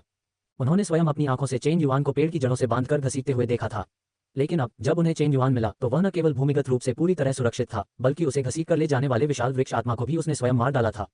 कुछ देर की चुप्पी के बाद चेन युआन ने उनसे कुछ नहीं छिपाया। उसने अपने हाथ में हरी चोटी वाली तलवार उठाई और कहा, मैं सिर्फ इसी वजह से बच पाया। अभी अभी जब मैं उन पेड़ की जड़ों से नीचे खींच लिया गया तो पता नहीं क्या हुआ, लेकिन वृक्ष आत्मा ने मुझे उस पेड़ के पिंजरे में फंसा लिया और फिर हिलना बंद कर दिया। मैंने उन सभी जड़ों को काटने का तरीका सोचा जो मुझे जकड़े हुए थी, और फिर मैं नीचे कूद गया। वृक्ष आत्मा ने मुझ पर फिर से हमला करने की कोशिश की, लेकिन मैंने गलती से उसके शरीर में वार कर दिया और फिर वह पूरी तरह से हिलना बंद कर दिया। मुझे लगता है कि वह मर गया है। बोलते हुए चेन युआन ने अपनी उंगली से उस पेड़ के पिंजरे की ओर इशारा किया जिससे वह भाग निकला था, और पेड़ के तने पर उस घाव की ओर भी जहां उसने अपनी तलवार से उसे छेदा था। चेन युआन की बातें सुनकर अंकल मो, वुडियान और बाकी लोग तुरंत पेड़ के पिंजरे की ओर दौड़ पड़े। वाकई उन्हें ताज़ा साफ सुथरे घाव दिखाई दिए, जिनसे पता चला कि चेन युआन ने झूठ नहीं बोला था। फिर वे पांचों बड़े पेड़ के नीचे गए और उस निशान को देखने लगे जिसे लगभग सभी ने नजरअंदाज कर दिया था। वुडियान ने तो अतिशयोक्ति करते हुए ये भी कहा, इतना बड़ा जीव बस थोड़ा सा चाकू लगने से मर गया। ये क्या? उनके लहजे में स्पष्ट रूप से अविश्वास झलक रहा था। ये चीज देखने में बड़ी लगती है, लेकिन अब जब यह आत्मा बन गई है तो इसमें भी इंसानों की तरह कमजोरियां होनी चाहिए। जियाओ युआन ने शायद गलती से इसके किसी संवेदनशील अंग पर वार कर दिया है। आप सब इस अंग को याद रखिएगा। भविष्य में अगर कभी ऐसी ही स्थिति आए तो इसे आजमा कर देखिएगा, शायद काम बन जाए। अंकल मो की आवाज बगल से सुनाई दी। यह मैं नहीं करना चाहता। मेरे पास शियाओ युआन जैसी क्षमता नहीं है। अगर मुझे नीचे खींच लिया गया तो शायद मैं पूरी तरह से मर जाऊंगा। वुडियान ने अपनी गर्दन सिकुड़ी, बड़े पेड़ के तने को छोड़ा और आसपास फिर से खोजबीन शुरू कर दी। एक दुर्लभ और सुरक्षित गुफा मिलने के बाद हर कोई इसे छोड़ना नहीं चाहता था और आगे और खोज करना चाहता था। ईश्वर मेहनती लोगों को पुरस्कृत करता है। तलाशी के बाद सभी को मिट्टी में या पेड़ों की जड़ों के नीचे कई क्षतिग्रस्त हथियार और कुछ जानवरों की हड्डियां मिली, जिनसे अस्थि कलाकृतियां बनाई जा सकती थीं। हड्डियों से बनी कलाकृतियां भी एक प्रकार का हथियार थी, लेकिन इन्हें केवल जानवरों की हड्डियों के बेहद मजबूत हिस्सों से ही बनाया जा सकता था। चेन युआन जिस जनजाति से ताल्लुक रखता था उसके पास हड्डियों से बनी कुछ ही कलाकृतियां थीं, जो बाद में या तो क्षतिग्रस्त हो गईं या जंगल में खो गईं। इस बार उन्हें ये चीजें फिर से मिल गईं। अगर वे इन्हें वापस लाकर चमका लें तो उनके कबीले की कुल ताकत कई गुना बढ़ जाएगी। ये तो अफसोस की बात है कि यह पूरा इलाका मिट्टी से ढका है। अगर ये सभी चट्टानी गुफाएं होती तो हमारे कबीले का नया सभास्थल बस जाता। खोज पूरी होने के बाद जब कुछ लोग गुफा में आराम कर रहे थे और खाना बना रहे थे तो अंकल मो ने हैरानी जताए बिना नहीं रह सके। सचमुच, जैसा कि अंकल मो ने कहा था, जिस पेड़ की गुफा में वे इस समय थे वह पूरी तरह से इस विशाल वृक्ष आत्मा की जड़ प्रणाली पर टिकी हुई थी, जो 10 मीटर से भी अधिक ऊंची और काफी विशाल थी। 100 लोगों का रहना कोई समस्या नहीं होनी चाहिए थी, लेकिन दुर्भाग्य से चारों ओर मिट्टी थी जो अन्य अजीब जीवों के आक्रमण को रोकने में पूरी तरह असमर्थ थी। यदि जनजाति को ऐसे वातावरण में रखा जाता तो वे 1 महीने भी जीवित नहीं रह पाते। आज का दिन काफी थका देने वाला रहा। बाद में खाना खाने के बाद हम सब यहीं रात भर आराम करेंगे। कल हम आगे की खोज जारी रखेंगे। अंकल मो की आवाज गूंज उठी। जैसे ही ये शब्द बोले गए तुरंत ही सबके चेहरों पर उत्साह झलकने लगा। सचमुच आज बहुत कुछ हो चुका था। पहले वुल्फ स्पाइडर का हमला, फिर वुल्फ स्पाइडर के ठिकाने का पता चलना। बाद में चेन युआन को बचाने के लिए लोगों के एक समूह ने लगभग आधे घंटे तक गड्ढा खोदा और वे सचमुच थक गए थे। बची हुई वुल्फ स्पाइडर की आधी टांगें फिर से निकाल ली गईं और उन्हें भूनने के लिए अलाव पर रख दिया गया। जलाने के लिए लकड़ी आसानी से उपलब्ध थी। गुफा में बहुत सारी सूखी लताएं थीं जिन्हें इकट्ठा कर लिया गया था। सभी लोग अलाव के चारों ओर बैठ गए। वुडियान ने एक हाथ में थैला पकड़ रखा था और लगातार उसमें से मिट्टी के आकार के भेड़िया मकड़ी के अंडे निकालकर सबको बांट रहा था। जब चेन युआन की बारी आई तो उसने सीधे 2 निकालकर चेन युआन को देते हुए मुस्कुराते हुए कहा, शाओ युआन ने आज बहुत मेहनत की है। अपने शरीर को पोषण देने के लिए एक अतिरिक्त खा लो। उन्हें पाकर चेन युआन ने सबकी ओर देखा, फिर अपने हाथ में मौजूद वुल्फ स्पाइडर के अंडों पर नजर डाली। अंत में उसने एक अंडा अपनी गोद में रखा और दूसरे को दृढ़ता से तोड़ दिया, जिससे अंदर का हल्का पीला सफेद भाग दिखाई दिया, जिसे भून लिया गया था। वुल्फ स्पाइडर के अंडों की मिट्टी जैसी गंध काफी तेज थी, लेकिन फिर भी स्वीकार्य सीमा के भीतर थी। इसके अलावा मिट्टी जैसी गंध के साथ साथ स्वाद भी काफी अच्छा था। चेन युआन ने दोनों अंडे खा लिए। जैसे ही चेन युआन पानी ढूंढने ही वाला था, तभी पास ही में खड़ी दुनजी सांप की खाल से बनी पानी की मशक लेकर दौड़ती हुई आई और मुस्कुराते हुए बोली, शाओ युआन, लो थोड़ा पानी पी लो। धन्यवाद। चेन युआन ने बिना किसी औपचारिकता के उसे लिया और एक बढ़ाने वाला गटक लिया। बाकी लोगों ने भी अपने वुल्फ स्पाइडर के अंडे खा लिए, फिर चुपचाप अलाव पर भुन रहे वुल्फ स्पाइडर के पैरों को देखते रहे और बीच बीच में भुने हुए मांस की सुगंध को सूंघते रहे। जब वुल्फ स्पाइडर के पैर भुन रहे थे, चेन युआन अंकल मो के बगल में बैठ गया और उत्सुकता से पूछा, अंकल मो, आज हमने लगभग कितनी दूरी तय की है? अगर मेरा अनुमान गलत नहीं है तो हम शायद 30 से 40 हजार मीटर चल चुके होंगे। अंकल मो ने बिना किसी झिझक के कहा। तो फिर अगर हम इन भूमिगत गुफाओं से होकर आगे बढ़ते रहे तो क्या हमें वापस लौटने का रास्ता न मिलने का डर नहीं होगा? चेन युआन ने उत्सुकता से पूछा। चेन युआन ये सवाल तब से पूछना चाहता था जब से अंकल मो और अन्य लोग लापरवाही से सुरंगों में दाखिल हुए थे, लेकिन उसे अब तक कोई उपयुक्त अवसर नहीं मिला था। अंकल मो के कुछ समझाने से पहले ही वुडियान और किनारे पर खड़े बाकी लोग जोर से हंस पड़े, खासकर वुडियान, जिसने गर्दन बढ़ाकर चेन युआन की तरफ देखते हुए कहा, तुम्हें जंगल में जीवित रहने का बिल्कुल भी ज्ञान नहीं है। क्या कबीले के मुखिया ने तुम्हें पहले कुछ नहीं बताया? शिकायत को एक तरफ रखते हुए वुडियान ने आगे कहा, भाई मो के हाथ में एक दिशासूचक पत्थर है। हर शिकार दल के कप्तान के पास एक दिशासूचक पत्थर होता है। इसकी मदद से हम चाहे कहीं भी हों जनजाति का सटीक स्थान पता लगा सकते हैं। जैसे ही वुडियान ने यह कहा, बगल में खड़े चाचा मो ने अपनी बाहों से हथेली के आकार का एक पत्थर निकालकर सहयोग किया। चेन युआन ने उस पर एक नजर डाली और पाया कि यह एक साधारण गोल पत्थर की डिस्क थी, लेकिन उससे चम्मच जैसी एक वस्तु जुड़ी हुई थी। अंकल मो की हथेली के घूमने के साथ ही चम्मच के आकार की वस्तु अपनी स्थिति बदलती रही। एक कंपास। चेन युआन अचंभित रह गया और अनजाने में ही उसके मुंह से यह बात निकल गई। कौन सा कंपास? ये तो दिशा बताने वाला पत्थर है, वुडियान ने उसे सुधारते हुए कहा। चेन युआन ने मुंह बनाया लेकिन पलटवार नहीं किया, केवल अपने दिल में वह भी मानता था कि यह चीज एक कंपास के समान है। हालांकि जब चेन युआन ने दिशा बताने वाले पत्थर को अपने हाथ में लिया और उससे खेलने लगा तो उसे एहसास हुआ कि यद्यपि यह चीज कंपास से बहुत मिलती जुलती थी और यहाँ तक कि इसका कार्य भी लगभग समान था, लेकिन वास्तव में अंतर काफी महत्वपूर्ण था। उदाहरण के लिए, एक कंपास केवल उत्तर और दक्षिण दिशाओं को ही बता सकता है, जबकि यह दिशासूचक पत्थर केवल जनजाति के स्थान की ओर ही इशारा करेगा। चाहे आप जमीन पर हो या जमीन के नीचे, ये जनजाति के स्थान की ओर ही इशारा करेगा, जिससे खोज दल को बाहर भटकने के बाद मिट्टी में अपना रास्ता ढूंढना बहुत आसान हो जाएगा। इसे बहुत सुविधाजनक कहा जा सकता है। दिशासूचक पत्थर का अध्ययन करने के बाद वुल्फ स्पाइडर का मांस भी ग्रिल किया गया। ड्यूटी पर तैनात पहरा दे रहे लोगों को छोड़कर बाकी सभी ने मांस बांट लिया और फिर बाकी सब आराम करने के लिए एक जगह पर लेट गए। रात बिना किसी घटना के गुजर गई और भूमिगत मार्ग के अंदर यह बताना असंभव था कि बाहर दिन है या रात। चेन युआन को बस इतना पता था कि लगभग 4 घंटे आराम करने के बाद सभी लोग एक एक करके उठने लगे। जहां तक हाथ मुंह धोने की बात है, हर व्यक्ति ने बस एक घूंट पानी पिया और अपना मुंह धो लिया। जैसा कि वुडियान ने कहा, यात्रा के दौरान कबीले की तरह पानी की कोई कमी नहीं होती, पानी का संरक्षण करना आवश्यक है। यदि उन्हें कोई भूमिगत नदी मिल जाए तो वे कुछ पानी प्राप्त कर सकते हैं, लेकिन बस इतना ही। नदी में तैरने की हिम्मत तो कोई नहीं करता जब तक कि वे मरना न चाहें, क्योंकि किसी को नहीं पता था कि उस भूमिगत नदी में उनका कोई भयानक इंतजार कर रहा होगा या नहीं। नाश्ते में भुने हुए मकड़ियों के अंडे थे। इन्हें ले जाना असुविधाजनक था, इसलिए अंकल मो के सुझाव पर सभी ने बचे हुए मकड़ियों के अंडों को भूनकर उसी सुबह खा लिया। मकड़ियों के मांस को वुडियान और बाकी लोग अपनी पीठ पर लाद कर ले गए। सौभाग्य से वे जमीन के काफी नीचे थे, इसलिए मकड़ियों के मांस के जल्दी खराब होने की कोई चिंता नहीं थी। अंकल मो, क्या आज हम सतह पर जाकर देखेंगे? सबके सामान पैक करने के बाद चेन युआन ने विशाल पेड़ के तने पर नजर डाली और पूछा। क्योंकि कल रात जब सब लोग आराम कर रहे थे तो डुनजी को कुछ करने को नहीं था, इसलिए उसने पेड़ के तने में एक छोटा सा छेद देखा। छेद लगभग एक व्यक्ति जितना चौड़ा था, जिसमें मुश्किल से एक व्यक्ति रेंगकर अंदर जा सकता था, और वह ऊपर की ओर बढ़ता जा रहा था। अगर वह गलत नहीं था तो इस बड़े पेड़ का पीछा करने से वे सतह पर पहुंच जाएंगे। अंकल मो ने चेन युआन की ओर देखा और गंभीरता से कहा, इस बार हमारा मुख्य काम कबीले के पलायन के लिए उपयुक्त जमाव स्थलों की खोज करना है। सतह की बात करें तो बाद में अवसर मिलेंगे। वैसे भी सतह उतनी मजेदार नहीं है जितना तुम सोचते हो, एक छोटी सी गलती भी तुम्हारी जान ले सकती है। चलो अब रवाना होने का समय है। बोलने के बाद वह वापस उसी रास्ते पर रेंग कर चला गया जहां से बाकी सब लोग पहले नीचे कूदे थे। वुडियान और बाकी सब मुस्कुराते हुए चेन युआन के कंधे पर थपथपाकर एक एक करके ऊपर चले गए। चेन युआन सबसे आखिर में ऊपर चढ़ा। जाने से पहले उसने गुफा के अंदर की स्थिति का गहन अवलोकन किया, स्थान को याद कर लिया, फिर 100 जिन का चांदनी पत्थर उठाया, प्रवेश द्वार तक गया और उसे सीधे ऊपर की ओर फेंक दिया। ऊपर अंकल मो पहले से ही पत्थर को पकड़ने के लिए तैयार थे। जैसे ही पत्थर उछाला गया उन्होंने झट से उसे पकड़ लिया। फिर चेन युआन फुर्ती से छेद में कूदा और कुछ ही झटकों में बाहर निकल आया। चांदनी पत्थर के लिए चेन युआन का मूल सुझाव इसे सीधे तोड़ने और सभी को एक एक टुकड़ा लेने का था, लेकिन अंकल मो और अन्य लोगों ने सर्वसम्मति से इसका विरोध किया। वे सभी चांदनी पत्थर को सही सलामत वापस लाना चाहते थे। फिर वे लोहार बूढ़े वान को पत्थर काटने के लिए बुलाते, क्योंकि उसके पास चांदनी पत्थर को बिना किसी नुकसान के विभाजित करने का तरीका था। चूंकि उसे इसे खुद नहीं ले जाना था, इसलिए चेन युआन बहस करने में बहुत आलसी था। हालांकि अंत में चेन युआन ने फिर भी ऊपर से चांदनी पत्थर का एक छोटा सा टुकड़ा तोड़ लिया और उसे अपने हाथ में पकड़ लिया। इस प्रकार अंकल मो आगे आगे चल रहे थे। वुडियान खुशी खुशी बीच में 100 जिन का चांदनी पत्थर लिए हुए थे और चेन युआन हथेली के आकार के चांदनी पत्थर के साथ सबसे पीछे चल रहे थे। सौभाग्य से इस दुनिया में लोगों की शारीरिक क्षमता वास्तव में असाधारण थी। यहाँ तक कि वुडियान जैसा व्यक्ति जिसने अभी अभी शारीरिक शक्ति बढ़ाने के प्रथम स्तर में प्रवेश किया था, आसानी से सैकड़ों जिन का भार उठा सकता था। हालांकि उन्हें हर 1-2 घंटे में अपना भार बदलना पड़ता था, फिर भी उनकी सहनशक्ति अद्भुत थी। वे 2 घंटे से अधिक समय तक पैदल चले। इस दौरान उन्होंने कई रास्तों को पार किया। जब वे सतह के सबसे करीब थे तो उन्हें ऊपर से कभी कभार कदमों की आहट सुनाई देती थी, लेकिन अंकल मो उन्हें तुरंत उस क्षेत्र से दूर ले गए और भूमिगत गहराई में आगे बढ़ते रहे। इसके अलावा अंकल मो के अनुभवी अनुमान के आधार पर चेन युआन और अन्य लोगों को वास्तव में कई गुफाएं मिली। दुर्भाग्य से वे या तो बहुत छोटी थीं या अत्यधिक खतरनाक स्थानों पर स्थित थीं, जिससे वे जनजाति के लिए एक नए सभास्थल के रूप में काम करने के लिए असंभव थीं। ये तीसरी गुफा है और यह अभी भी उपयुक्त नहीं है। वुडियान ने थोड़ा चिढ़ते हुए अपना सिर खुजलाया। आज उन्होंने तीसरी गुफा देखी थी, लेकिन ये गुफा अभी भी बहुत छोटी थी। अब हमें क्या करना चाहिए? चलते रहना चाहिए। वुडियान और बाकी सभी ने अंकल मो की ओर देखा, क्योंकि ठीक आगे एक ऐसा मोड़ आ गया था जहां से कम 4 रास्ते अज्ञात गंतव्यों की ओर जा रहे थे। अंकल मो 2 कदम आगे बढ़े, रास्ते के किनारे आए, नीचे देखा और फिर बोले, ये सभी रास्ते बहुत समय पहले गोंग लोंग धनुषाकार ड्रैगन द्वारा खुदे गए होंगे। कोई खास समस्या नहीं होनी चाहिए, बस एक चुन लीजिए। बाकी लोग सहमति में सिर हिलाने ही वाले थे कि चेन युआन ने अचानक कहा, रुको। ये शब्द सुनते ही समूह ने सहज रूप से चेन युआन की ओर देखा, क्योंकि यह पहली बार नहीं था जब चेन युआन ने उनके फैसलों में दखल दिया था और हर बार चेन युआन का फैसला सही साबित हुआ था। इसलिए वे वास्तव में चेन युआन द्वारा यह निर्णय लेने के लिए काफी उत्सुक थे। चेन युआन ने दोबारा बोलने की जल्दी नहीं की, बल्कि वह चुपचाप खड़ी रही, मानो सोच में डूबी हुई हो। वास्तव में इस समय वह सिस्टम के निर्देशों का अवलोकन कर रहा था। जी हाँ, अभी अभी जब अंकल मो कोई फैसला लेने ही वाले थे, तभी सिस्टम का प्रॉम्प्ट फिर से आ गया, और इस बार तो ये बिल्कुल अप्रत्याशित था। डिंग, सिस्टम प्रॉम्प्ट, सबसे बाएं मार्ग को चुनें। 3000 मीटर के बाद आपको एक बहुत ही रहने योग्य प्राकृतिक गुफा मिलेगी। बेशक, अगर आप कुछ और रोमांचक चाहते हैं तो आप सबसे दाहिने मार्ग का भी चुनाव कर सकते हैं। वहाँ एक लंबी भुजाओं वाला बंदर एक गुफा में सो रहा है।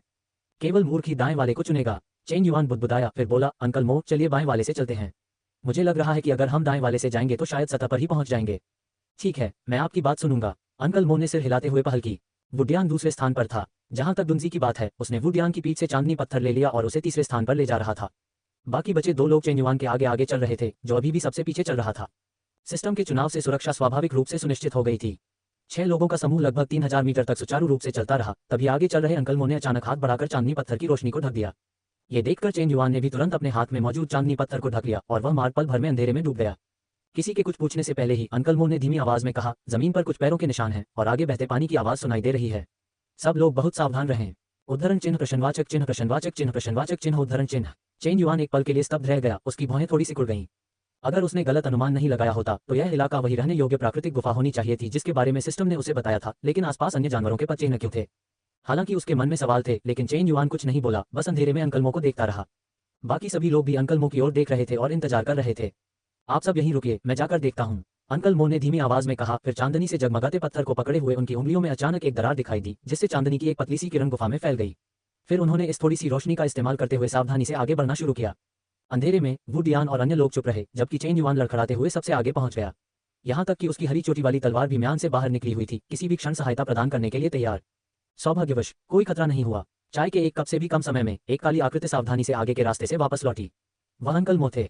सभी को इकट्ठा देखकर अंकल मो ने उत्साह से फुसफुसाते हुए कहा, आगे रास्ते के अंत में पहाड़ का एक बड़ा हिस्सा है। मैंने एक दरार से झांका और अंदर एक विशाल प्राकृतिक गुफा देखी। ये बहुत बड़ी है और इसमें पानी का स्रोत भी है। और सबसे महत्वपूर्ण बात, अनुमान लगाओ मैंने अंदर क्या देखा? वह वहीं रुक गया। उसके बगल में खड़ी वुडियान ने सबसे पहले बेसब्री से पूछा, तुमने क्या देखा? क्या कोई खतरा है? कोई खतरा नहीं होना चाहिए। मुझे अंदर पाउजी का एक समूह मिला है और उनमें कोई बदलाव नहीं आया है। शायद 1 दर्जन से ज्यादा होंगे। अगर हम उनमें से कुछ को पकड़ लें। अंकल मो ने आगे कुछ नहीं कहा, लेकिन वहां मौजूद सभी लोग उत्साहित हो गए। सभी जीवों में उत्परिवर्तन नहीं हुआ था, लेकिन जो नहीं हुए थे वे अत्यंत दुर्लभ थे। भूमिगत कार्स्ट गुफा में बिना उत्परिवर्तन वाले पाउजी जीवों के समूह का प्रकट होना निश्चित रूप से असामान्य था, भले ही उन्हें यह पता न हो कि पाउजी जीवों का यह समूह वहां कैसे पहुंचा। लेकिन क्या इससे कोई फर्क पड़ता था? महत्वपूर्ण बात यह थी कि भोजन खोजने का यह मिशन पूरी तरह से सफल प्रतीत हो रहा था। इसके अलावा वहां एक बहुत बड़ी प्राकृतिक गुफा भी थी। अगर उनकी किस्मत अच्छी रही तो शायद उनके कबीले को वहां एक नई बस्ती भी मिल जाए। ये सोचकर भला कोई कैसे पीछे हट सकता था, विशेषकर वुडियान, दुंजी और अन्य लोग जो बार बार आग्रह कर रहे थे, तो फिर हम किस बात का इंतजार कर रहे हैं? जल्दी चलें, कहीं ऐसा न हो कि वे पाउजी बाद में भाग जाएं, ये बहुत बड़ा नुकसान होगा। जल्दी मत करो, चूंकि पाउजी का वह समूह गुफा में प्रकट हो सकता है, इसका मतलब है कि प्रवेश और निकास के लिए अन्य रास्ते भी होंगे। पहले आसपास की तलाशी लेते हैं, प्रवेश और निकास का पता लगाते हैं और उन्हें नियंत्रित करते हैं। फिर हम उन्हें कछुए की तरह पकड़ लेंगे। अंकल मो की आवाज बहुत धीमी थी, लेकिन उनके लहजे में उत्साह और बेचैनी साफ झलक रही थी। आसपास मौजूद बाकी कुछ लोग भी अंकल मो को चमकती आंखों से देख रहे थे। वे तुरंत रवाना होने के लिए उत्सुक थे। फिर अंकल मो ने चेन युआन की ओर देखा और फुसफुसाते हुए कहा, शाओ युआन, तुम्हारी साधना यहाँ सबसे ऊंची है। बाद में जब हमें अंदर जाने का रास्ता मिल जाएगा तो हमें अंदर मौजूद सभी पाउजी को रोकने के लिए तुम पर निर्भर रहना होगा। क्या तुम ये कर सकते हो? याद रखना, ज्यादा शोर मत करना। हमने अभी तक गुफा के अंदर का निरीक्षण नहीं किया है और हम ये सुनिश्चित नहीं कर सकते कि वहाँ कोई खतरा है या नहीं। अगर शोर बहुत तेज हुआ तो मुझे पता है अंकल मो, इसे मुझ पर छोड़ दीजिए। चेन युआन मुस्कुराया और सिर हिलाया। ठीक है, तो चलिए चलते हैं। वुडियान और दुंजी, आप दोनों आगे जाकर पता लगाए। लगभग 500 मीटर आगे सड़क पर एक मोड़ है, आप दाहिनी ओर जाकर देख लीजिए। सावधान रहिएगा। ठीक है। वुडियान और दुंजी सहमत हुए, अपना सामान बाकी दोनों को सौंप दिया और तुरंत अपने हथियार पकड़े हुए सावधानीपूर्वक उनकी ओर चल दिए। जाने से पहले चेन युआन ने उन्हें अपने हाथ में मौजूद चांदनी पत्थर दे दिया ताकि वे अपने टोही अभियान में उनकी मदद कर सकें। इसी बीच अंकल मो ने बचे हुए कुछ लोगों को देखा और कहा, तुम मेरे पीछे आओ। पहले पहाड़ की दरार वाली जगह पर चलते हैं और देखते हैं कि कोई बदलाव होता है या नहीं। बोलने के बाद अंकल मो आगे आगे चलने लगे। चांदनी पत्थर और वुल्फ स्पाइडर का मांस लिए हुए दोनों आदमी उनके पीछे पीछे तेजी से चल पड़े, जबकि चेन युआन सबसे पीछे ही चलता रहा। लगभग 500-600 मीटर चलने के बाद उन्हें सचमुच सड़क पर एक मोड़ दिखाई दिया। वुडियान और दुंजी पहले से ही अंदर मौजूद होने चाहिए थे। हालांकि अंकल मो चेन युआन और अन्य लोगों को वहां नहीं ले गए। इसके बजाय वे चौराहे पर बाईं ओर थोड़ी दूर चले गए। लगभग 10 मीटर आगे जाने पर रास्ता गायब हो गया। ठीक सामने गहरे हरे पत्थरों से बनी एक विशाल चट्टानी दीवार थी। चेन युआन के अनुमान के अनुसार एक धनुषाकार ड्रैगन किसी समय यहाँ घूम रहा होगा, लेकिन वह चट्टान की दीवार से टकरा गया और आगे खुदाई नहीं कर सका, इसलिए वह वापस मुड़कर उस मार्ग की खुदाई करने लगा जिसकी खोज अब वुडियान और अन्य लोग कर रहे थे। अंत में चट्टान की दीवार पर चेन युआन ने सचमुच मुट्ठी के आकार की एक दरार देखी।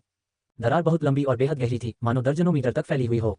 सौभाग्य से अंदर की कार्स्ट गुफा पूरी तरह से अंधेरी नहीं थी, बल्कि हल्की नीली रोशनी से जगमगा रही थी, जिससे वे अंदर मौजूद विशाल स्तंभों और पन्ना हरे पानी के एक कुंड को मुश्किल से देख पा रहे थे। कुंड के चारों ओर 1 मीटर ऊंचे और 2 मीटर से कम लंबे 1 दर्जन से अधिक पाउजी, एक प्रकार का जंगली सुअर, इकट्ठा थे, पानी पी रहे थे और खेल रहे थे, जो बेहद आराम से प्रतीत हो रहे थे। इतने सारे, अगर हम इन सबको पकड़ लें तो अगले 6 महीने तक हमारे कबीले के खाने का इंतजाम हो जाएगा। चेन युआन के पूर्व शरीर यानी चांदनी पत्थर लिए जो नाम के उस व्यक्ति ने बेहद उत्साहित होकर कहा। दूसरे व्यक्ति ने भी उत्सुकता से सिर हिलाया और मुस्कुराते हुए कहा, सिर्फ खाना ही नहीं, ये पाउजी की खालें बहुत काम की चीज हैं, इनसे बहुत सारे कपड़े भी बन सकते हैं। केवल अंकल मोही चुप रहे और कार्स्ट गुफा के अंदर की स्थिति, विशेष रूप से पानी के कुंड का सावधानीपूर्वक अवलोकन करते रहे, मानो ये देखने की कोशिश कर रहे हों कि कहीं कोई विशालकाय जानवर अचानक उसमें से निकलकर आसपास के पाउजी को खाना जाए। चेन युआन भी उस हिमखंड गुफा का अवलोकन कर रहा था। ये स्पष्ट था कि चेन युआन और अन्य लोग इस समय गुफा के ठीक ऊपर तिरछे खड़े थे। परावर्तन और पाउजी की स्थिति के आधार पर चेन युआन को लगा कि यह हिमखंड गुफा संभवतः लगभग 100 मीटर ऊंची और बहुत विशाल होगी। यह उनके कबीले की बस्ती के लिए निश्चित रूप से पर्याप्त होगी। अब यह इस बात पर निर्भर करता था कि वुडियान और बाकी लोग प्रवेश के अन्य रास्ते खोज पाते हैं या नहीं। अगर उन्हें कोई रास्ता नहीं मिलता तो उन्हें धीरे धीरे खोदकर अंदर जाने का रास्ता खोजना होगा। हालांकि ये पत्थर बेहद मजबूत था। अगर वे खुदाई के लिए मानव श्रम पर निर्भर रहते तो लोगों के प्रवेश के लिए मार्ग खोदने में कम से कम 10 दिन से लेकर आधा महीना लग जाता, जो कि बहुत धीमा था। वहां मौजूद कुछ लोग शांत हो गए और वहीं इंतजार करते रहे। लगभग उतनी ही देर बाद जितनी देर में एक अगरबत्ती जलती है, पीछे से कदमों की आहट सुनाई दी। वुडियान और डुनजी लौट आए थे। कहने की जरूरत नहीं है, उनके चेहरों पर दिख रहे उत्साह भरे भावों को देखकर ही यह स्पष्ट था कि इन दोनों लड़कों को प्रवेश द्वार जरूर मिल गया होगा। दरअसल जैसे ही वुडियान दूसरों के पास पहुंचा, उसने अपनी आवाज धीमी करते हुए कहा, दाहिने रास्ते में लगभग 1000 मीटर अंदर आपको एक बड़ी दरार दिखाई देगी। वह दरार इतनी बड़ी है कि हम उसमें से थोड़ा थोड़ा करके निकल सकते हैं।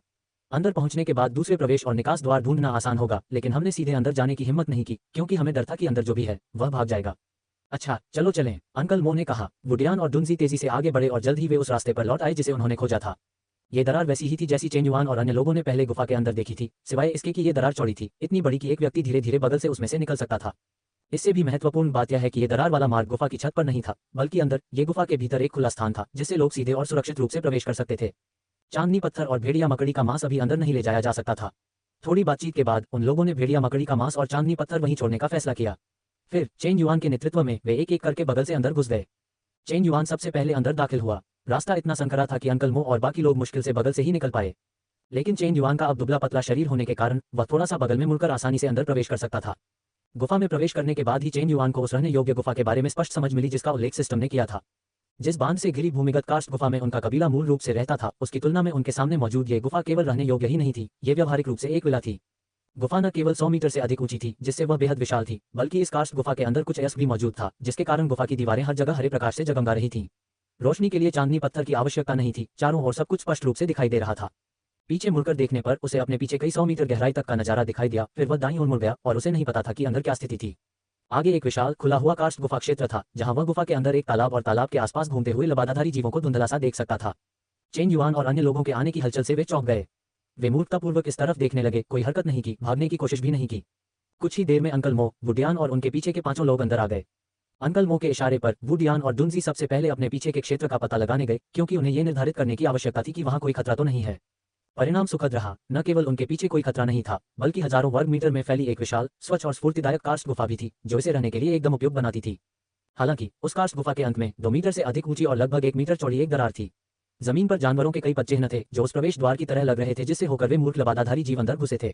जैसे ही उन्हें प्रवेश द्वार का पता चला, वुडियान और अन्य लोग उत्साहपूर्वक पत्थरों को थोड़ा थोड़ा करके हटाना शुरू कर दिया ताकि उसे बंद किया जा सके। इसका उद्देश्य उन मूर्ख लबादाधारी प्राणियों को दोबारा बाहर भागने से रोकना और बाहर से किसी भी खतरनाक जानवर को प्रवेश करने से रोकना था, जिससे वे खुद को खतरे में डाल सकें। कुछ लोगों द्वारा गुफा के प्रवेश द्वार को पूरी तरह से बंद कर दिए जाने के बाद भी गुफा के अंदर मौजूद आवरणधारी जीव बिल्कुल भी नहीं हिले, मानो उन्हें डर का पता ही न हो। चेन युआन वहीं रुका रहा, लबादा ओढ़े प्राणियों का ध्यानपूर्वक अवलोकन करता रहा और साथ ही तालाब पर भी नजर रखता रहा, जैसा कि अंकल मो ने विशेष रूप से निर्देश दिया था। हालांकि कुछ देर निरीक्षण करने के बाद चेन युआन को कोई खतरनाक स्थिति नहीं मिली और सिस्टम के पिछले संकेत के साथ चेन युआन को 100% यकीन हो गया कि पूल में कोई खतरा नहीं है। कैसा है? अंकल मो की आवाज गूंजी जब उनके पीछे गुफा का प्रवेश द्वार बंद कर दिया गया और सभी लोग वापस लौट गए। वे अभी भी वहीं हैं। अब हम क्या करें? उन्हें सीधे पकड़ें या उन सबको मार डालें? डुनजी ने उत्तेजित होकर अपने हाथ मले। पहले ये जांच लें कि तालाब के पास कोई और प्रवेश या निकास द्वार तो नहीं है। यदि है तो उन्हें पहले बंद कर दें, यदि नहीं तो तालाब की जांच करके स्थिति का जायजा लें। एक बार जब हमें ये पुष्टि हो जाए कि कोई खतरा नहीं है, तब हम इन छोटे जीवों को पकड़ने पर विचार करेंगे। अंकल मो ने धीमी आवाज में कहा। ठीक है। चेन युआन ने सिर हिलाया और बाहर निकल गया। बाकी सब यहीं रुककर पहरा दो। अगर कोई खतरा हो तो किसी भी समय सहायता के लिए तैयार रहना। आदेश देने के बाद अंकल मो भी उठ गए और जल्दी से चेन युआन के पीछे पीछे तालाब की ओर चल दिए। चेन युआन के शांत स्वभाव के विपरीत अंकल मो की मांसपेशियां स्पष्ट रूप से तनावग्रस्त थीं और जैसे जैसे वह पुल के करीब पहुंचते गए उनका चेहरा और भी गंभीर होता गया। टैप टैप टैप कदमों की कुरकुरी आवाज धीरे धीरे गुफा में गूंज उठी। तालाब के चारों ओर आवरणधारी जीव जो कभी कभार उनकी ओर देखते थे, चेन युआन और अंकल मो को लगातार पास आते देख अंततः हरकत में आ गए। कुछ बेचैनी से हिलने डुलने लगे और दहाड़ने लगे, लेकिन अधिकांश उत्सुकता से चेन युआन और अंकल मो को घूरते रहे। उनके बीच की दूरी धीरे धीरे कम होती गई। चेन युआन की निगाहें लबादा उड़े प्राणियों पर घूम गईं और उसने उनके पीछे की गुफा का जायजा लेना शुरू कर दिया, जबकि अंकल मो की आंखें तालाब पर टिकी हुई थीं, मानो वह ये देखना चाहता हो कि अंदर क्या है। इस भूमिगत कार्स्ट गुफा का समग्र आकार एक विशाल लौकी जैसा दिखता था। चेन युआन और अन्य लोगों के प्रवेश करने का स्थान लौकी का केंद्र था और बंद प्रवेश द्वार लौकी के मुख का छोटा ऊपरी भाग था। जिस कुंड में ये आवरणधारी जीव स्थित थे वह लौकी का बड़ा निचला भाग था। ये भाग सामान्यतः अंडाकार था, जो बिखरी हुई चट्टानों और कुछ नुकीले विचित्र पत्थरों से घिरा हुआ था। प्रवेश या निकास द्वार तो थे ही नहीं। उसने कुछ छोटी दरारें अवश्य देखी, लेकिन उनसे पर्वत की दृढ़ता पर कोई प्रभाव नहीं पड़ता था और निश्चित रूप से उन दरारों से कोई भी बड़ी वस्तु आर पार नहीं जा सकती थी। दूसरे शब्दों में कहें तो ये मूर्ख लबादा उड़े जीव सचमुच एक जाल में बंद कछुए बन गए थे। आसपास कोई प्रवेश या निकास द्वार नहीं है, ये सुरक्षित है, चेन युआन ने धीमी आवाज में कहा। अच्छा, अब चलो तालाब की खोजबीन करते हैं। तुम यहीं खड़े रहो, पास मत आना। अंकल मो ने हिदायत दी और फिर जमीन से मुट्ठी भर बड़ा पत्थर उठाया। एक हाथ में पत्थर और दूसरे हाथ में पहाड़ चीरने वाली कुल्हाड़ी लिए वह धीरे धीरे तालाब की ओर बढ़ने लगे। 100 मीटर, 50 मीटर, 30 मीटर, अंततः लगभग 10 मीटर की दूरी पर अंकल मो रुक गए। इस समय पूरी गुफा शोरगुल भरी धमकियों से गूंज रही थी। अंकल मो के लगातार पास आने से डरे हुए वे मूर्ख लबादाधारी जीव अंततः उन दोनों के पास से सीधे लौकी के आकार के द्वार की ओर भाग गए। चेन युआन और बाकी लोगों ने उन पर कोई ध्यान नहीं दिया, वे केवल पूल को ध्यान से घूर रहे थे। छप छप पूल में पानी के प्रवेश करने की कुरकुरी ध्वनि गूंज उठी। अंकल मो ने अपने हाथ में पकड़े बड़े पत्थर को सीधे तालाब में फेंक दिया। साथ ही वे लड़ाई की तैयारी में 2 कदम पीछे हट गए। चेन युआन ने भी ऐसा ही किया। हालांकि खतरे की संभावना बहुत कम थी, फिर भी सतर्क रहना महत्वपूर्ण था। 1 ब्रीथ, 10 सांसें। 1 कप चाय पीने में लगने वाला समय पलक झपकते ही बीत गया। तालाब में उठती लहरें गायब हो गईं और पानी फिर से दर्पण की तरह शांत हो गया। चेन युआन और अंकल मो ने एक दूसरे को देखा। चेन युआन धीरे धीरे आगे की ओर बढ़ा। अप्रत्याशित रूप से आगे चल रहे अंकल मो ने लापरवाही से 2 और बड़े पत्थर उठाए और उन्हें दूसरी तरफ फेंक दिया। छप छप छप छप पानी में पत्थरों के गिरने की आवाज एक बार फिर गूंज उठी, जिससे सतह पर बड़ी बड़ी लहरें उठ गईं। वापस भागे हुए लबादा उड़े प्राणियों की धड़धड़ाहट भरी आवाजों के साथ पूरी गुफा पल भर में शोरगुल में डूब गई। हालांकि अंकल मो पर इसका जरा भी असर नहीं हुआ। वे पूल पर टकटकी लगाए इंतजार करते रहे। 1 कप चाय पीने जितना समय बीत गया, फिर भी कोई हलचल नहीं हुई। तालाब एक बार फिर शांत हो गया। जैसे ही अंकल मो तीसरी बार पत्थर फेंकने वाले थे, उनके पीछे खड़े चेन युआन का सब्र टूट गया। वह झट से अंकल मो के पास से गुजरा और अंकल मो की अचंभित निगाहों के सामने से छप छप करते हुए सीधे तालाब में कूद गया। शाओ युआन, क्या तुम पागल हो? अंकल मो की घबराहट भरी दहाड़ गूंज उठी। उन्हें किसी और बात की परवाह नहीं थी और वे तालाब के किनारे की ओर दौड़ पड़े। हालांकि पानी की सतह पर चेन युआन की आकृति अभी भी कहां देखी जा सकती थी। पानी पर लगातार उठती लहरों के अलावा पूरे पूल के अंदर कुछ भी दिखाई नहीं दे रहा था। चारों तरफ घना अंधेरा था। क्या हो रहा है? वुडियान और बाकी लोग अंकल मो की धीमी आवाज सुनकर बाकी सब बातों को भूलकर दौड़ पड़े। परिणाम स्वरूप उन्होंने केवल अंकल मो को पूल के किनारे अकेले खड़े देखा। चेन युआन कहाँ है? वह कूदा तो नहीं है ना? दुनजी का मुंह खुला रह गया और उसने अनजाने में ही पूछ लिया। तभी अंकल मो के सामने वाले पूल का पानी अचानक बढ़ गया और उसके अंदर से एक काली परछाई निकली। गौर से देखने पर पता चला कि वह चेन युआन ही था, जो अभी अभी पूल में कूदा था। इस समय चेन युआन के हाथ में एक मछली थी जिससे हल्की सी रोशनी निकल रही थी। यह मछली लगभग 1 फुट लंबी थी और चेन युआन के हाथ में छटपटा रही थी। मामा मो, ये तालाब शायद सिर्फ 10 मीटर गहरा है। इसके आसपास कोई और प्रवेश द्वार नहीं है और यह किसी भूमिगत नदी से जुड़ा हुआ भी नहीं है। यह शायद यहीं के पहाड़ी झरने का पानी है। इन चमकती मछलियों के अलावा तालाब में और कुछ नहीं है। चिंता मत कीजिए, अगर आपको मेरी बात पर यकीन नहीं है तो नीचे आकर देख लीजिए। ये कहते हुए चेन युआन ने अपने हाथ में पकड़ी मछली को किनारे की ओर उछाल दिया। वुडियान तुरंत उत्साह से दौड़कर मछली उठाने चला गया, जबकि अंकल मो ने चेन युआन को देखा। उनका चेहरा गंभीर था और उन्होंने उसे डांटते हुए कहा, शाओ युआन, तुम्हें क्या हुआ है? फिर कभी ऐसा मत करना। यह मत सोचो कि तुम्हारी साधना शक्ति अब इतनी बढ़ गई है कि डरने की कोई बात नहीं है। मैं तुम्हें बता रहा हूँ, बाहरी दुनिया विशाल है, बहुत विशाल। साधारण शरीर संयम स्तर के अनोखे जीवों की तो बात ही छोड़ो, अनगिनत ऐसे अनोखे जीव हैं जो ऊर्जा संघनन स्तर या यहाँ तक कि स्वर्ग जीव स्तर के भी हो सकते हैं। अगर अभी इस गहरे तालाब में ऊर्जा संघनन स्तर या स्वर्ग जीव स्तर का कोई अनोखा जीव छिपा होता तो मैं तुम्हारे दिवंगत माता पिता को कैसे समझाता। गहरे तालाब में चेन युआन पानी की सतह पर तैर रहा था और यह सुनकर चुप हो गया। वह ये भी जानता था कि अंकल मो वास्तव में उसकी परवाह करते थे और उनकी बातें सुनकर ऐसा लगता था कि वे इस शव के माता पिता से अच्छी तरह परिचित थे। अपनी जिज्ञासा के बावजूद चेन युआन को ऐसे प्रश्न पूछना मुश्किल लगता था, अन्यथा अगर किसी ने कुछ असामान्य देखा और संदेह किया तो ये परेशानी का सबब बन सकता था।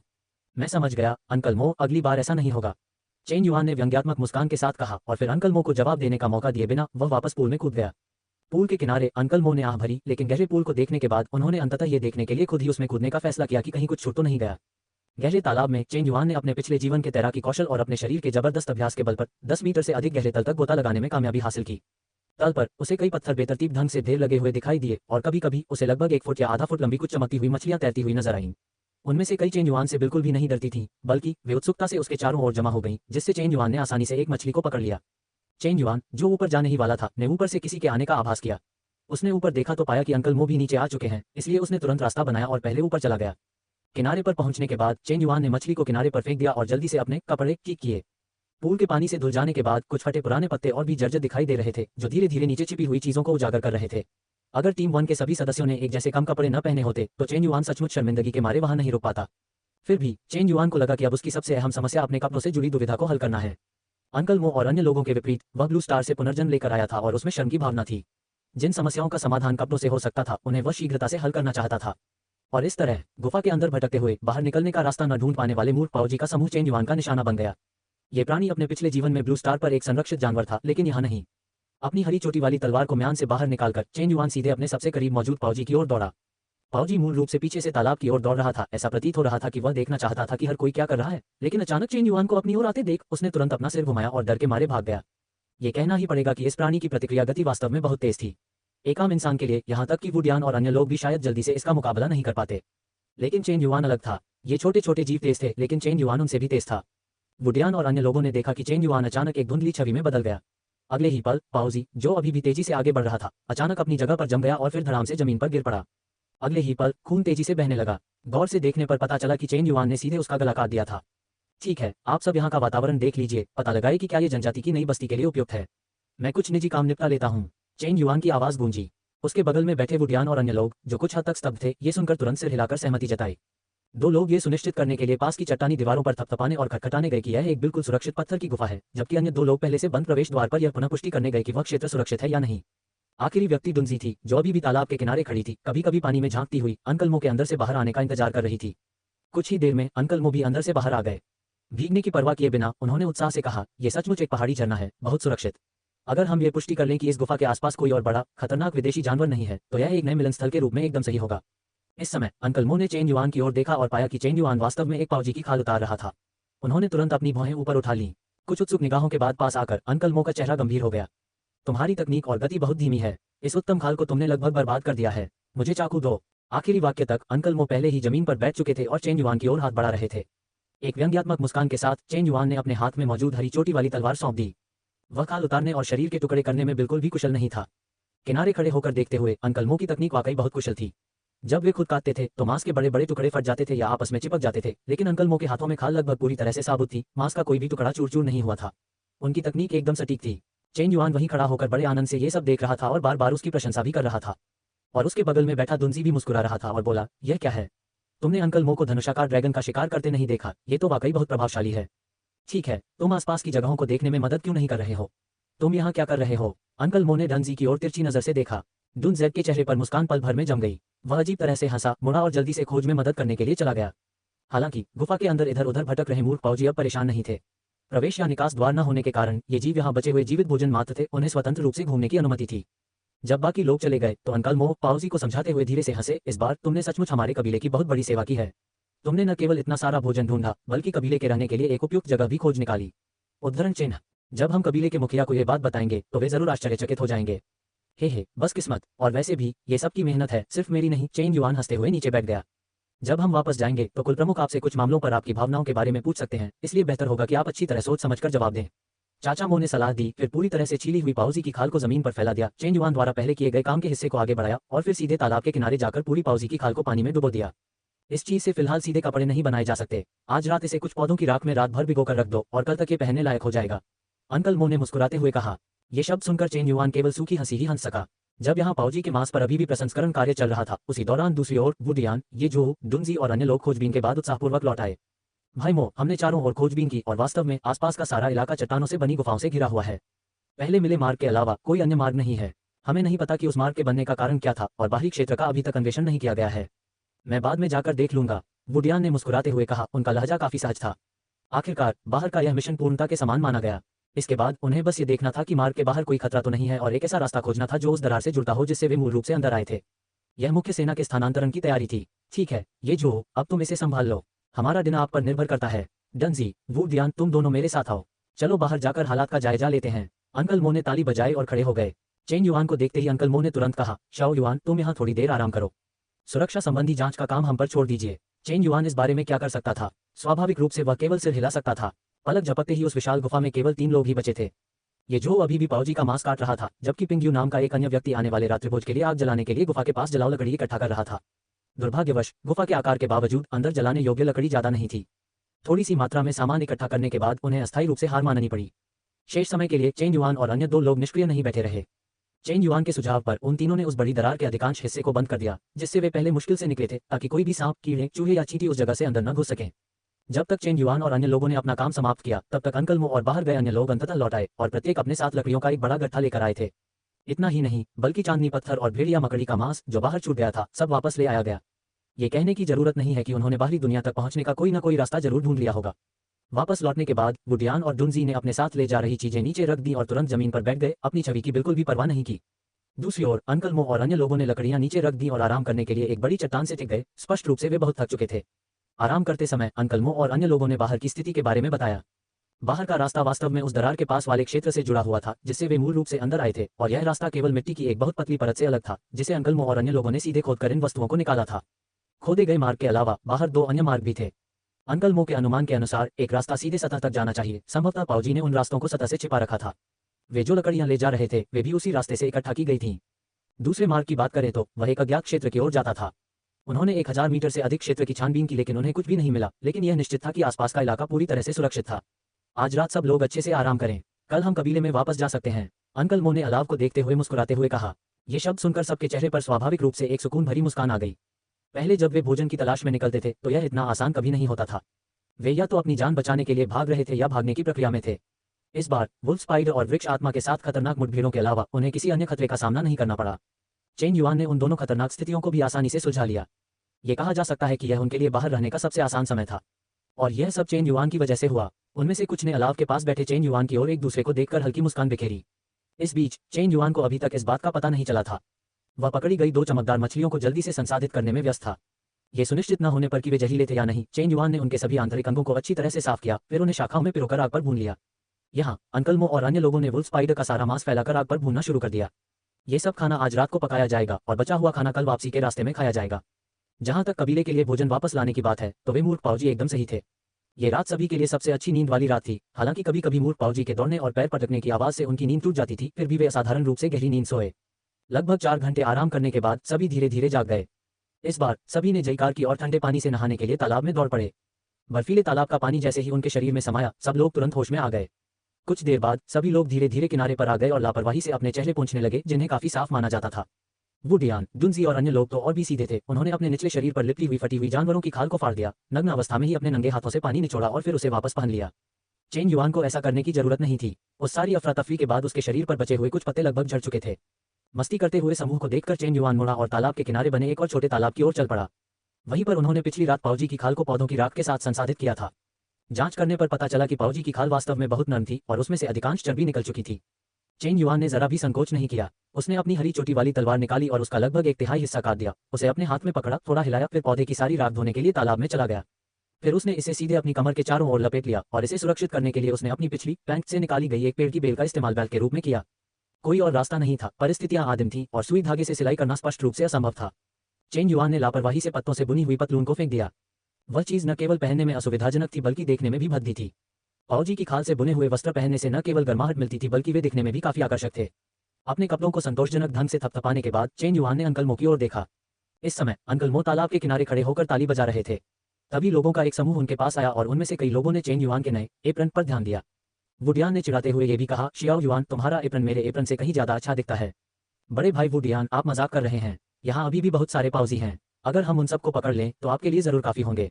चेन युआन ने मुस्कुराते हुए कहा, ठीक है, अब हमें वापस चलना चाहिए। चलो अभी के लिए इन 10 पाउजी को पकड़ लेते हैं। दुनजी, तुम चांदनी पत्थर ले जाने की जिम्मेदारी संभालो। बाकी सब लोग 2-2 ले लो। याद रखना, इन्हें जिंदा पकड़ना है। आखिरी वाक्य चेन युआन को संबोधित था। मिल गया। समूह ने तुरंत उत्साह से अपने हाथ मलने शुरू कर दिए। कुछ समय के लिए पूरी गुफा में अफरा तफरी मच गई थी। चेन युआन द्वारा आसानी से 2 पाउजी को पकड़ने, उनके पैर बांधने और उन्हें अपने पैरों के पास छोड़ने के अलावा बाकी सभी ने पाउजी को पकड़ने के लिए बहुत अधिक प्रयास किया। हालांकि ये पाउजी देखने में उत्परिवर्तित नहीं लग रहे थे, फिर भी उनकी गति और फुर्ती आम लोगों से कहीं अधिक थी। विशेष रूप से अंकल मो का उन्हें जिंदा पकड़ने का निर्देश, जिसने पूरे समूह को थका दिया था। अंत में आधे घंटे की मशक्कत के बाद समूह केवल 4 मछलियां ही पकड़ पाया। शेष 4 मछलियां चेन युआन ने उनके लिए पकड़ी। जमीन पर 10 सबसे बड़े पावजी करीने से पड़े थे। गुफा के अंदर 7 थोड़े छोटे पावजी बेचैनी से इधर उधर घूम रहे थे और शोर मचा रहे थे। उन कुछ लोगों पर किसी ने ध्यान नहीं दिया। सभी ने उत्साह से अपने अपने पावजी एक प्रकार का पर्दा उठाए, उन्हें हाथों में थामा और सीधे गुफा के निकास द्वार की ओर चल पड़े। सबसे आगे अंकल मो थे, उनके पीछे वुडियान। विशाल चांदनी पत्थर लिए दुंजी समूह के बीचों बीच चल रहा था। उस विशाल चांदनी पत्थर से निकलने वाली रोशनी ने 7-8 मीटर के दायरे में फैले अंधेरे रास्ते को रोशन कर दिया, जिससे सब कुछ साफ दिखाई देने लगा। चेन युआन और बाकी लोगों को अब रोशनी के लिए चांदनी पत्थर ले जाने की जरूरत नहीं थी। उनकी वापसी की यात्रा आगमन की तुलना में कहीं अधिक सुगम और तेज थी। रास्ते में उन्हें किसी भी तरह का कोई खतरा नहीं मिला और सिस्टम भी शांत हो गया।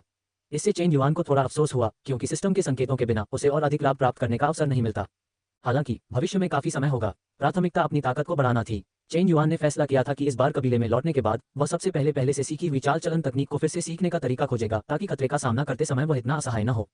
समय बहुत जल्दी बीत गया। लगभग 7-8 घंटे चलने के बाद चेन युआन और अन्य लोग वृक्ष आत्मा के स्थान पर लौट आए। उन्होंने वृक्ष के खोखले तने में कुछ घंटे विश्राम किया, फिर अपनी यात्रा जारी रखी। हालांकि वापसी यात्रा के दौरान एक अप्रत्याशित घटना घटित हो गई। उनके वापस लौटने का रास्ता बंद हो गया था। जब वे वुल्फ स्पाइडर के मान से गुजरकर उस स्थान पर वापस लौटे जहां उन्होंने पहली बार वुल्फ स्पाइडर का शिकार किया था, तो उन्होंने पाया कि वह मार्ग ढह गया था। ये सिर्फ एक छोटा सा हिस्सा नहीं था, बल्कि इसका एक बहुत बड़ा भाग ढह गया था, इतना कि चेन युआन और अन्य लोग आधे घंटे की खुदाई के बाद भी उसे खोल नहीं पाए। उन्हें उसी रास्ते से लौटने का विचार छोड़ना पड़ा और इसके बजाय उन्होंने आसपास के अन्य रास्तों की तलाश शुरू कर दी। आखिरकार ये सभी संरचनाएं गोंगलोंग द्वारा मिट्टी में खोदी गई थीं और संभवतः ये अंततः आपस में जुड़ जाएंगी। जब तक वे गोंगलोंग से सीधे टकराने की दुर्भाग्यपूर्ण स्थिति में न हो, तब तक सामान्य खतरा बहुत अधिक नहीं होगा। अंकल मो ने निर्णायक रूप से चेन युआन और अन्य लोगों को पीछे हटने का आदेश दिया। वे 1 किलोमीटर दूर एक चौराहे पर पहुंचे और सबको बाईं ओर वाली शाखा में ले गए।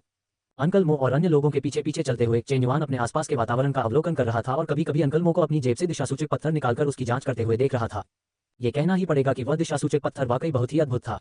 हालांकि समूह नई गुफाओं में टेढ़े मेढ़े रास्तों से गुजरा, लेकिन अंततः वे उसी मार्ग पर वापस पहुंचने में कामयाब रहे जहां से वे निकले थे और इस तरह ढह चुके हिस्से को सफलतापूर्वक पार कर गए। इस रास्ते को काफी नुकसान पहुंचा है। लगता है यहाँ से कोई गोंगलोंग गुजरा होगा। समूह के वापस रास्ते पर आने के बाद अंकल मो ने धीमी आवाज में कहा। ये शब्द सुनते ही पूरे समूह में सन्नाटा छा गया। सबके कदम एकदम धीमे हो गए, मानो वे किसी गोंगलोंग को आकर्षित करने से डर रहे हों। जल्दी करो, अंकल मो ने पुकारा और समूह झटपट गलियारे में चला गया। सौभाग्यवश यात्रा के शेष भाग में कोई खतरा नहीं आया और समूह सफलतापूर्वक जनजाति में लौट आया। हालांकि जैसे ही चेन युआन ने कबीले के गलियारे में कदम रखा, खून की बहुत तेज गंध आने के कारण उसका चेहरा अचानक बदल गया। न केवल चेन युआन बल्कि अंकल मो और अन्य लोगों ने भी इसे सूंघा। गंध बहुत तेज थी।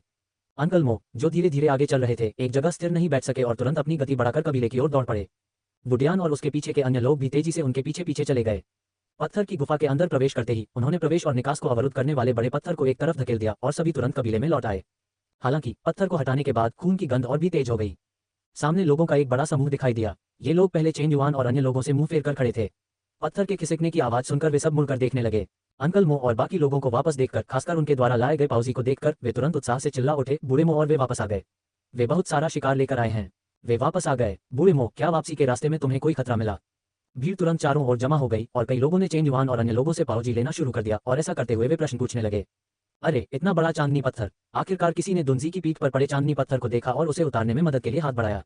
देखते ही देखते पूरी गुफा की रोशनी एक स्तर से भी अधिक बढ़ गई और ठीक इसी चांदनी पत्थर की वजह से चेन युआन और अन्य लोग स्पष्ट रूप से देख पाए कि कबीले के प्रवेश द्वार पर जमीन पर खून के बड़े बड़े धब्बे फैले हुए थे। खून के ये धब्बे आगे बढ़ते हुए भीड़ के केंद्र तक पहुंच गए थे। क्या हो रहा है? क्या कोई घायल हुआ है? अंकल मो का चेहरा बदल गया और वह जांच करने के लिए भीड़ में दौड़ पड़े। दुंजी, वुडियान, चेन युआन और उसके पीछे के अन्य लोग भी जल्दी से एक एक करके उसके पीछे पीछे चले गए। भीड़ स्वतः ही हट गई, जिससे अंदर का भयावह दृश्य सामने आ गया। पहली नजर में ही चेन युआन को उल्टी आने लगी और उसका चेहरा पीला पड़ गया। सौभाग्य से उसने खुद को संभाल लिया, लेकिन अंकल मो और बाकी लोग तो इस बात के आदी हो चुके थे और वे तुरंत जांच करने के लिए दौड़ पड़े। कुछ देर खुद को संभालने के बाद चेन युआन संभला और धीरे धीरे जांच करने के लिए आगे बढ़ा। इस समय तक अंकल मो और अन्य लोगों ने अपना निरीक्षण पूरा कर लिया था। उनके चेहरे गंभीर थे और वे उठकर एक तरफ हट गए थे और अपने बगल में खड़े बूढ़े कबीले के नेता से पूछने लगे थे कि क्या हुआ था। बुजुर्ग कबीले के नेता की व्याख्या सुनते हुए चेन युआन ने अंदर की स्थिति का अवलोकन किया।